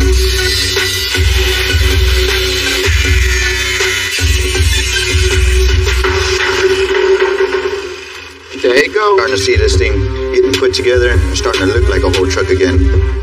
You see the door gap, it all lines back up perfect. We don't even have to sit there and try to make the fender mounts. Yep, and it's looking real good. While Tim and John are making good progress on the 2020 Denali's front end, I'm going to get started making articulating speaker brackets for the bed. You know, just having a drop dually, big wheels all the way on the ground just isn't enough. You just got to have that little bit more. So we're going to make a speaker bracket that mounts 4 speakers in the bed and articulates up. So when he's parked, he can actually raise it up and the sound projects over the bed and out to everywhere. I took a couple of quick measurements off the bed with the bed cover, with the wheel wells, and made a quick drawing on the table so I know exactly what kind of room we have to work with, and we'll come up with some kind of mount that's going to be cool. Just a lot of figuring out to do. You know, there's a lot of pivot points, a lot of measuring. We'll see what happens. We need to make one a little shorter to maybe kick it up a little bit or kick it down a little bit. You can play with all those little angles, all those little pivot points to make the speaker do whatever you want to with it. So once we make them act right, we can duplicate that in bars and pipe and bushings. Man, that's something to start out, but having some articulation like this where it actually moves and it's got function to it, man, that's that next step. I'm using the measurements from the rods and bolts to make the final articulating arms for the speakers. Something like that. I want these things quick, so Max and Jesse are going to weld these things out, all while me and Jamie are going to make the frame to hold all these mounts to the bed. You know, it's one thing to lay it out on the table and make little bitty mounts and get it in your head, okay, it's going to work, but when you actually convert that over to the bracketry and drill holes and spend time making all the pivot points right, the little bars right, you put it all together, you know, there is some question there if it's really going to work. So right now we're going to put it together and actually see if it's going to do what we need to do.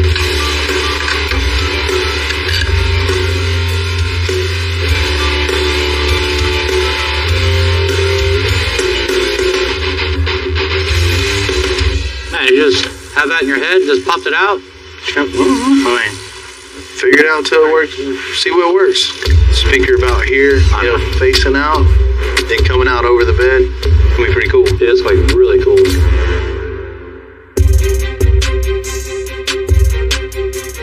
We finished fabric, gonna make room for it in the bed. All right, now we're to the point we need to put this bed on the new frame. But as you can see, the notch of the frame and the gooseneck hitch is gonna stick through the bed. So what I'm gonna do right now is just cut a hole out in this bed floor so I can get it on there, and then we'll go back and figure out how we're gonna fill this back in. When this truck's laid out all the way on the ground, you'll be able to walk up, look in the bed, and the gooseneck hitch and the bag mounts are gonna show through the bed floor. And you get to appreciate all the work that went into this frame, which for me is a nice change, because a lot of times we'll do all this and it simply gets covered up.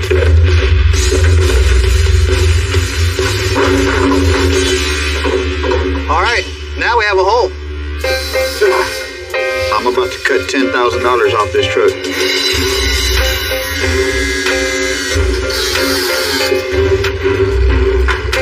We gotta remove all this, because once that truck lays down on the floor, we need room for that big tire to reach all the way up here. Now we get all this out the way, now we got plenty of room for these big wheels and tires.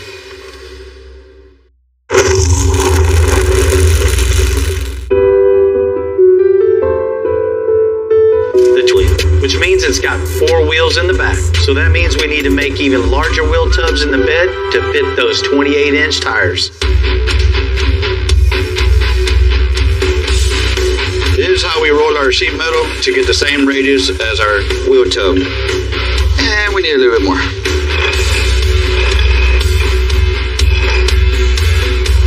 Woo.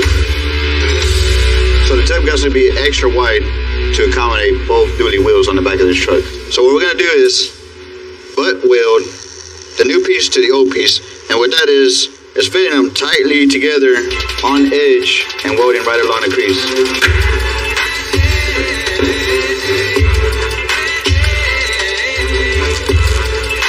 Just to let you know, welding around magnets sucks. These magnets hold the piece of the metal together while I weld, which is good, but because the welder uses a metal wire, that same magnet disrupts the arc connection. So it can be a little tricky. Welding is nearly impossible. John officiated the marriage of these two pieces of metal. Relationships have ups and downs and bumps. So me, I'm a marriage counselor. I'm gonna smooth this out.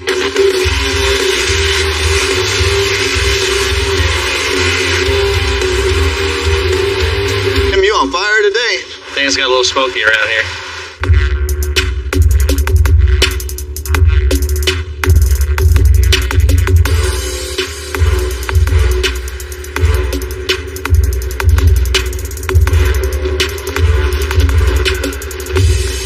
What's up, Doug? Hey, Bill, how you doing, buddy? Good to see you, man. In the custom car business, it's always good to get those repeat customers. We worked on Doug's 48 GMC truck years ago. Good to see you, man. What are we doing with this thing? Well, we're not doing anything to the truck. We're going to focus on the most important thing. That's my granddaughter's Polaris. That? This. Oh, come on, man. Yeah, I know it don't look like a Polaris today, but it used to. Her house was hit by a tornado on Easter Sunday, an EF4 tornado in South Mississippi. They lost everything. Destroyed the house, destroyed everything, lost all of her toys, clothes, and she lost her Polaris. And this was the most important thing that she was looking for after the tornado. So we've got to get it fixed. The tornado hit my daughter's house with our 3 grandchildren, and it scared me and my wife to death. We were here in Houston. She called us right before it happened, and then it was 15, 20 minutes before she called us back and told us they were okay. Very scary moment. When everything was done, and this was the first thing she went to looking for, and it was 250 yards away, and you can tell it may have barrel rolled once. So that's why this Polaris is so important. You know, we customized a lot of vehicles in all different stages of the customization, but never one that's been through a tornado. I don't know if there's really much hope for this thing, but we're definitely going to see what we can do. I think the first thing we need to do is actually get this thing down and really see what we got to do. Okay. You know, get that frame back straight. I know there's probably going to be some frame issues, and put new plastics on it, make sure that all bolts back together right. And I think instead of just bolting the factory cage back on, just build something cool for her. Make it so she's, you know, not only looking cool, but safe also. Absolutely. She loves this thing, and whatever you do is going to make it that much better, Bill. Yeah, this thing's going to be cool. You know, this isn't a normal project we do around here. You know, but being so close to the Gulf, we know all about what those storms can do. Anything we can do to help you, man, and help your granddaughter, you know we're in. Man, I appreciate you, Bill. That's why I come to see you.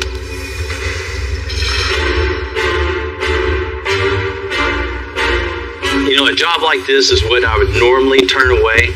But, you know, when an old friend brings it in and it has such a heartwarming story, you don't have any choice but to help out. Looking at this after it's been in a storm the way it has, and just seeing the steel being mangled and rolled over, but it just shows you how much power the wind has. And I'm just happy no one was hurt in that. I'm gonna pull this into the shop, and everybody's gonna go, "What are you doing? What's this here for?" But once they hear the story and they hear who it's for, I know they're gonna be all in. By the time we get a small project right, heck happened to this thing? It looked like somebody jumped it. Man, this thing was in a tornado. The wind did this, chunked this thing a quarter mile. You know, it's Doug's granddaughter. She just cherished this thing. This was her favorite thing to have, right? And they lost their house. They lost everything. So we need to bring this thing back to life. What I want to do is get it in the shop so we got a nice level surface. Let's take off all the plastics and, you know, skirting on this thing to see what's bent and what's straight. Yeah, I'm sure once you get all this off, all kind of stuff's going to be... Yeah, I'm definitely afraid of that, but it ain't something we can't handle for sure. Now, once we get everything back straight, I want to go back with new plastics, bumpers, front and rear. And we'll probably wrap the new plastics too to not have the everybody else look. Exactly. If we're going to do it, we might as well make it special for it. We'll put doors on this thing, to get rid of that. It's not as safe as doors on this thing. We'll top it off with some lighting, and she had speakers underneath here, but we'll add some cool ones to it. Once we get all the bottom of this thing all nice and straight, we'll go back with a custom cage, just a one-off, and we'll make the roof a little longer, stronger, meaner, and a lot cooler looking. It's really cool to do this back for her and make it all back to something she really enjoyed. It's going to be better than Christmas for her. Be nice to be a part of that, right? Yeah. Doug's definitely going to be Grandpa of the Year. I might adopt him as my grandpa. Keegan and Joey are going to tear this down so I can see what shape the chassis is in. Have you ever had one of these in here, kid? Not something like this big, but maybe a little small, like a little tiny 4x4. A little small one? Yeah, ride around every once in a while. Good? Yeah. Good over there? Ready to go up.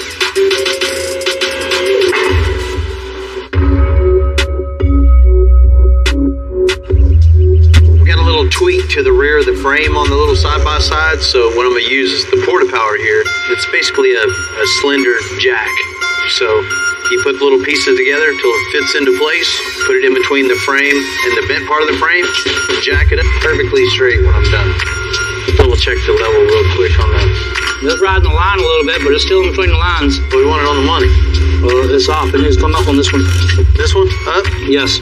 Come on up, right there.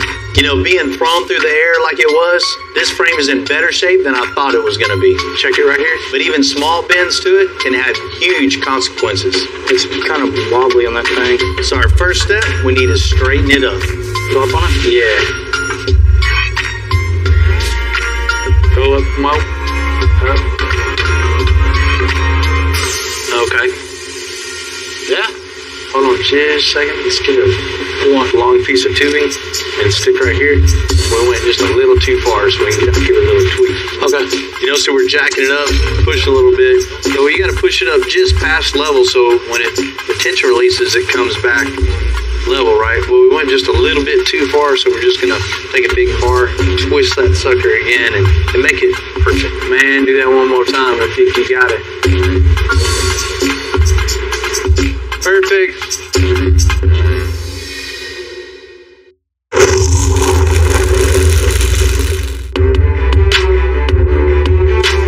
Size-wise, this 20, but because of the tornado literally threw it a quarter of a mile, it's got some big issues. Jamie fixed the axles, we straightened the frame, so now we can put on new plastics and doors. All right, Jamie, I think we're ready for the door, man. Well, let's see what happens. Let's try to get the other door on. Oh, wow. Whoa. Hey, Bill. Huh? Everything's in. Man, it's how much further than it's supposed to be.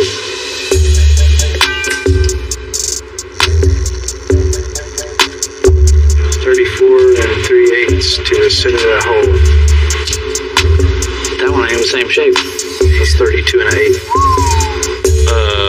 Yeah, it's been a little bit. It's got a belly.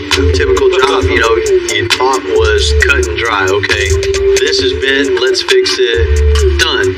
Everything should line up, right? Well, that's not the way it works. Start putting the doors on it. Notice, whoa, this doors overlaps the body by an inch. So trying to just bend it back an inch is going to be pretty difficult. Where do we even start to pull it? Let's get this thing off of here, get it loaded up on the back of the wrecker. Okay. We'll strap it down and see if we can pull it with the winch. Cool. Tilt forward. We got the front and the back of the frame are still tweaked.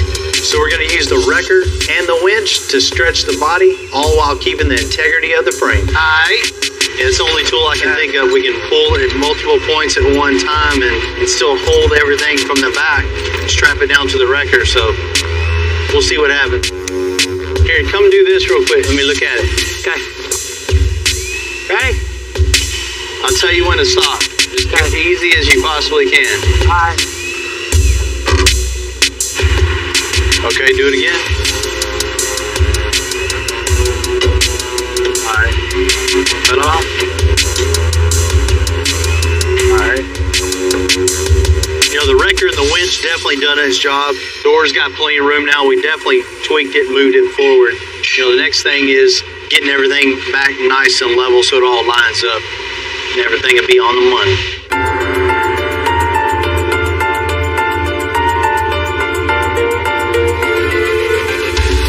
Over on the other side of the shop, Tim and John are finishing up the extra large wheel tubs on that 2020 Denali. Now we got a completed extended rear tub.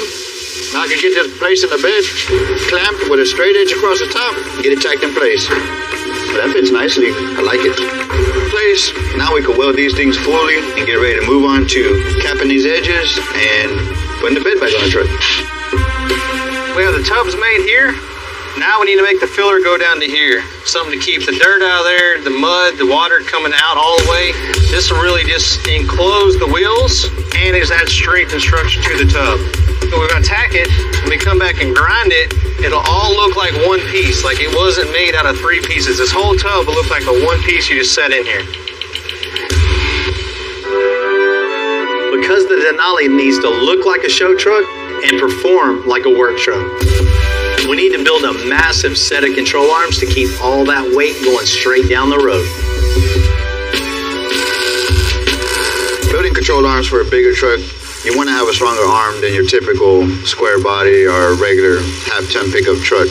That's why we use thicker material, bigger, better ball joints to be able to accommodate not only the weight of the vehicle, but the weight that's actually attached to the back of it as well.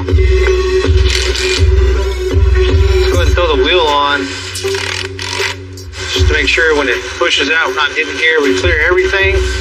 See what it looks like laid out too. Yeah.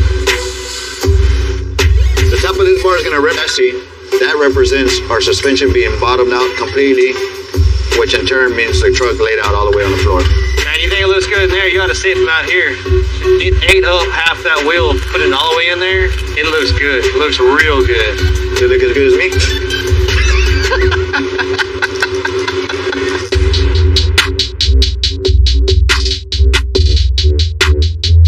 We sent the chassis off to powder coat. Now we can get to reconnecting, which is probably miles of wire, back into a space that's way more limited.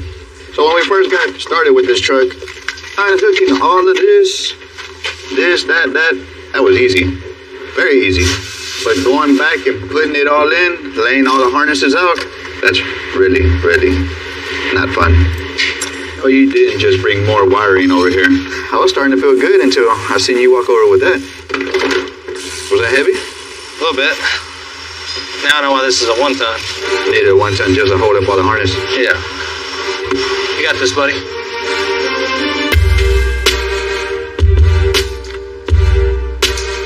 We're going to have to get that box to fit through there. We got to get all these wires, all these sensors, everything plugged back.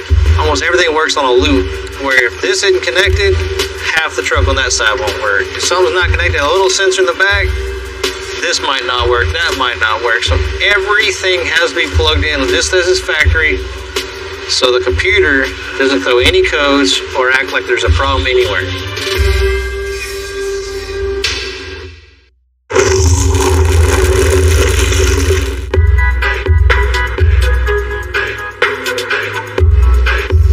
Custom frame for the 2020 Denali is back from powder coat. The white is going to match perfect with the body. Yeah, the powder makes a really, really nice coating on it, and it gets in every crack and crevice. From the raw steel, raw tubing, raw pipe, to this, it's come a long ways. It looks totally different once you get some color on it. Definitely, looks real good. The fact that it's color matched to the truck It didn't look like you just took some frame and put anything. You know that frame goes to that truck on those wheels. Now everything unloaded, everything's situated on the table. We can start assembling the frame, put the motor and transmission on it, roll it underneath the body, and put the body down. It's gonna look good. The big billet wheels on it, going down the road.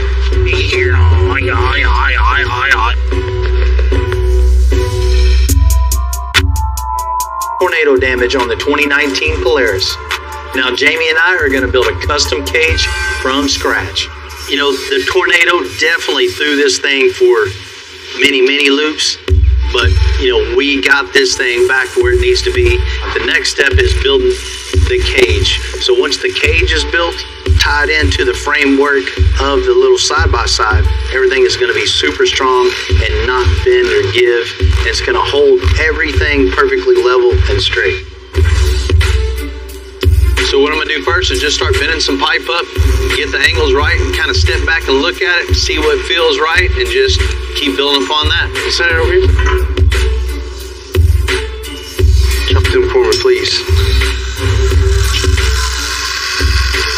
What I want to do is build a sporty custom cage. We obviously have to replace what's missing. So if we're going to do that, I want to make something, you know, a little bit lower profile, stretch it a little bit. Instead of just buying a new one online, you know, that's what we do. We build custom things. So not only, you know, put some safety back in it, some rigidity back in it, but put some custom coolness back in it too. I like the way how everything flows, man. It looks good and it's super strong too. She's gonna be happy. Definitely looks real good together. My kids are gonna be so jealous. Oh, we gotta build another one? Man, it's come a long way since this little side-by-side was tossed by the tornado. Jamie's making a custom aluminum roof. That fits nice. We're happy with that. And we had a custom wrap made for it. We're adding in a brand new stereo system and some light bars. I can't wait for Doug's granddaughter to see this thing now. So I'm really excited. You know, we finally got this project done. Today's the day we're going to give it back to some special little girl. You know, typically I would usually turn a project away like this, but you know, considering it's for Doug and what it means to Doug and his family, you know, I can't not help out on this. What's going on, Bill? Man, good to see you. How you doing, man? This is my granddaughter, McKinley. Hi, how you doing? Good. I heard a lot about you. Grandpa's pretty proud of you. That's right. Your grandpa was telling me you were in a little scary little incident a while back. Tell me what happened. There was a tornado. You were in the tornado? Was that scary? Yeah. Man, I bet it was. Not only your house was totally gone, there was something you really loved was gone too, right? What was that? My buggy. The wind took it way far away? Down to our pond. In the pond? It was messed up bad, huh? Yes. Yeah. Her buggy was only 6 months old, so I knew I had to bring it here to get it fixed. It meant a lot to her. Now it's time to see what Bill and the boys have done. I tell you what, we got you fixed up. Grandpa got you fixed up. You ready to check it out? Yeah. I bet you are. I bet you ready to ride. You ready to ride? Yeah. Let's check it out. Let's see it. Holy cow, look at that, McKinley. Man, that is awesome, Bill. Look at that. What do you think? I love it. You love it? Yeah. Golly. Wow. Bill, that don't even look like the same buggy. That's a good thing, right? Yeah, that's a good thing. Man. Last time you seen it was a little squished, huh? Yeah. When the buggy came out, I was so excited to see it. Let's just say I was speechless. Man, that thing looks great, Bill. Tell me what all y'all did. Well, you seen the parts we had to work with, right? Yeah, I did. Once we put it on the lift, we started dismantling it. We really noticed the frame was hurt a lot more than originally thought. Yeah. You know, the plastics and everything were hiding a lot of damage underneath there. It had to replace the rear axle, replaced all the plastics. So we put new bumpers on it. And of course, it didn't have... What's that on the door? A tornado. A tornado? Had Pixelworks come over and they custom wrapped it. They designed this wrap for you. For you. You know how we know it's just for you? It's got Doodle on the door. Hey, where'd you get the name Doodle? Popsy gave it to me. Popsy gave it to you? That's awesome. Man, it looks great, Bill. It really does. Bill built a whole new cage. We made all that in-house. Instead of buying, just a replacement, we made it a little bit shorter and a little bit more laid back. Give it a little more cool look, sleek look. Made a new roof for it, made it a little bit longer. We made it all out of aluminum. Went back with lighting, had to put the stereo back in it. And we put some little antennas on the back with lights in them. That's all. What do you say? Thank you. You're very welcome. Doug, I know this is special for you, and it's special for us. Man, that's nice, isn't it? Thank you for letting us be a part of this very special project.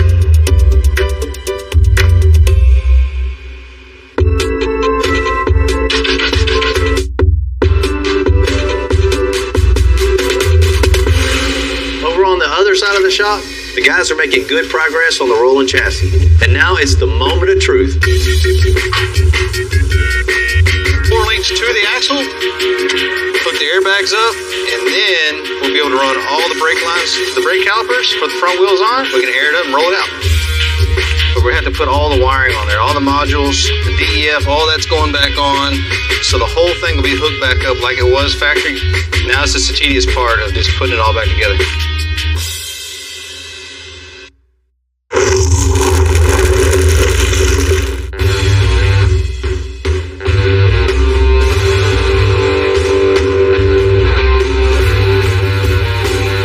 This 2020 Denali wants this low and loud. We got the low taken care of. Now to make it loud by finishing up the articulating speakers. I got the hard part done.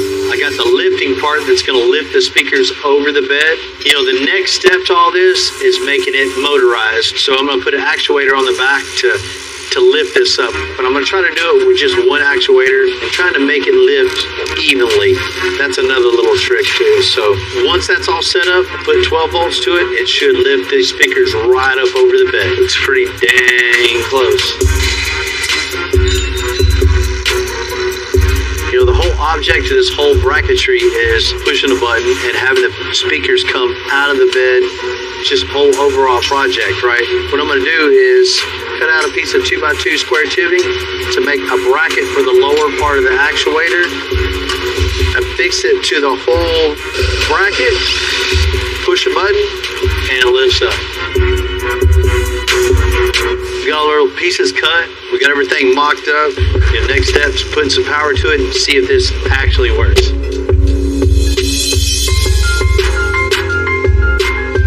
Everything we build, you have a general idea. Once you have the idea, then you start building plans.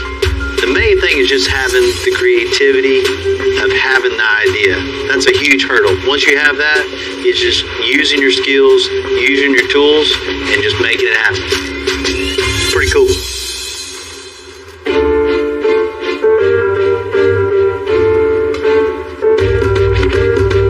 Everything back from powder coat. We've got all the front suspension on, the rear suspension's on, brake lines are ran, fuel lines are ran.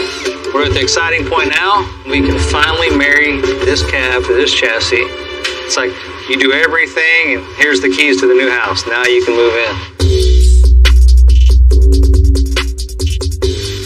Is that in? Got it? Yeah. Just trying to line up here to line up this bolt with this hole. There it goes straight down. It makes it much easier. Plus the motor's so tight, the transmission's so tight that you don't have a lot of room side to side. Right? Ready? Yeah. So we put it down. It's a little bit too far off. We'll hit the body. We could hit a module. Could hit something else. So we're taking a little bit of time.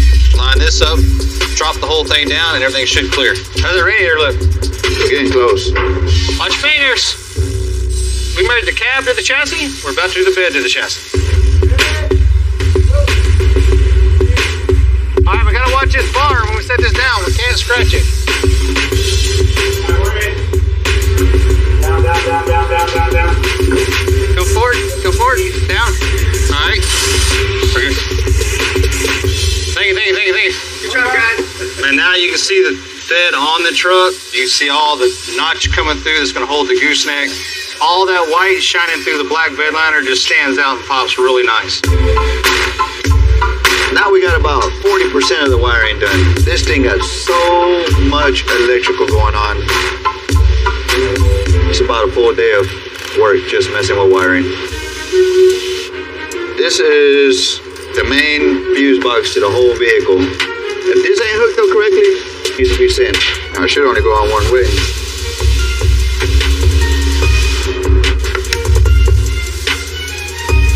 See that little green thing pop up? That means it's connected and tight. The plug from the bottom is seated properly to the pins at the bottom of this fuse panel.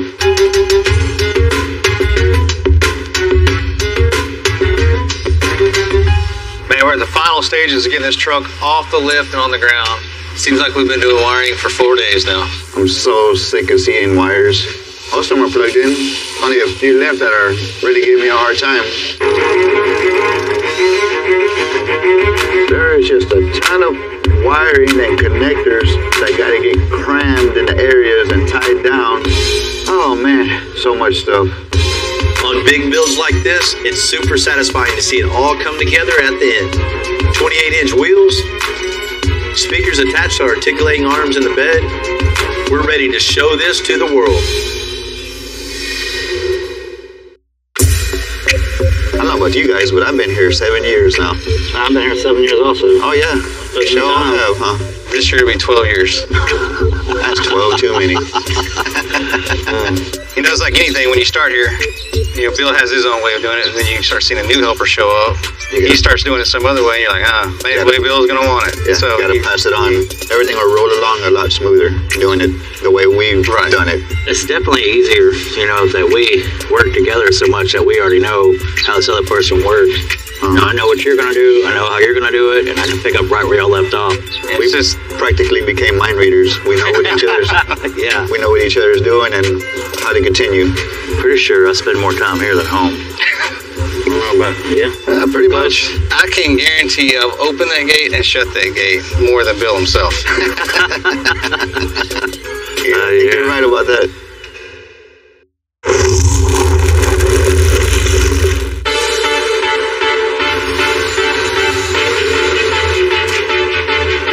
For the 2020 Denali is finally here, and JD drove all the way down from Kansas City to see what we've been up to. What's up, man? What's going on, Bill? Good to see you again. Dang, good to see you, man. It's a great day, huh? Oh, absolutely, yeah. Great day to pick up a dually. Yeah, I'm excited. I heard you got a little car collection yourself. Yeah, I do. I got quite a few lifted trucks, a few hot rods, but never anything lowered. Yeah, nothing slammed. You know what finally clicked and said, I gotta have a lowered dually? I heard it was the world's first. I had to do it. Nothing better than a lowered dually. The reason why I wanted a lowered truck this time is just pulling up to shows, being able to slam it down to the ground, watch people's, response, just something different than the lifted truck scene that's been going on the last few years. I love lifted trucks, but, close to my heart is lowered trucks, and especially lowered dualies. Yeah, I can't wait to see it. You ready to check it out? I am. All right, come on, Timmy. Let's check it out. Oh, no way. No way. Oh. Yeah, you guys knocked this out of the park. Yes. Yes. Woo! That's what I'm talking about right there. Yes. Hey, I wanted it low. You got it low for me. Yeah, that looks good. The white frame, color matched everything, sitting on the ground. This is beyond my expectations. I can't believe it. What you think? Yeah, I love it. Yeah, you guys did an amazing job. It's awesome. Thank you, man. I mean, Timmy, John, they got down on this, as always. Well, how we had to start is picked it up on the lift and just started unbolting and unbolting and unbolting. Once that was all done, rolled it out and just got busy. Built the suspension, the air suspension on it, to building super strong control arms, to a big, heavy-duty 4-link for the rear. I mean, this is one of the biggest, strongest frames we've ever built here. I mean, it is overkill. Yeah. But that's exactly what you want. That peace of mind when you're going down the road, you want to know that everything is 100% strong and built the way it's supposed to be.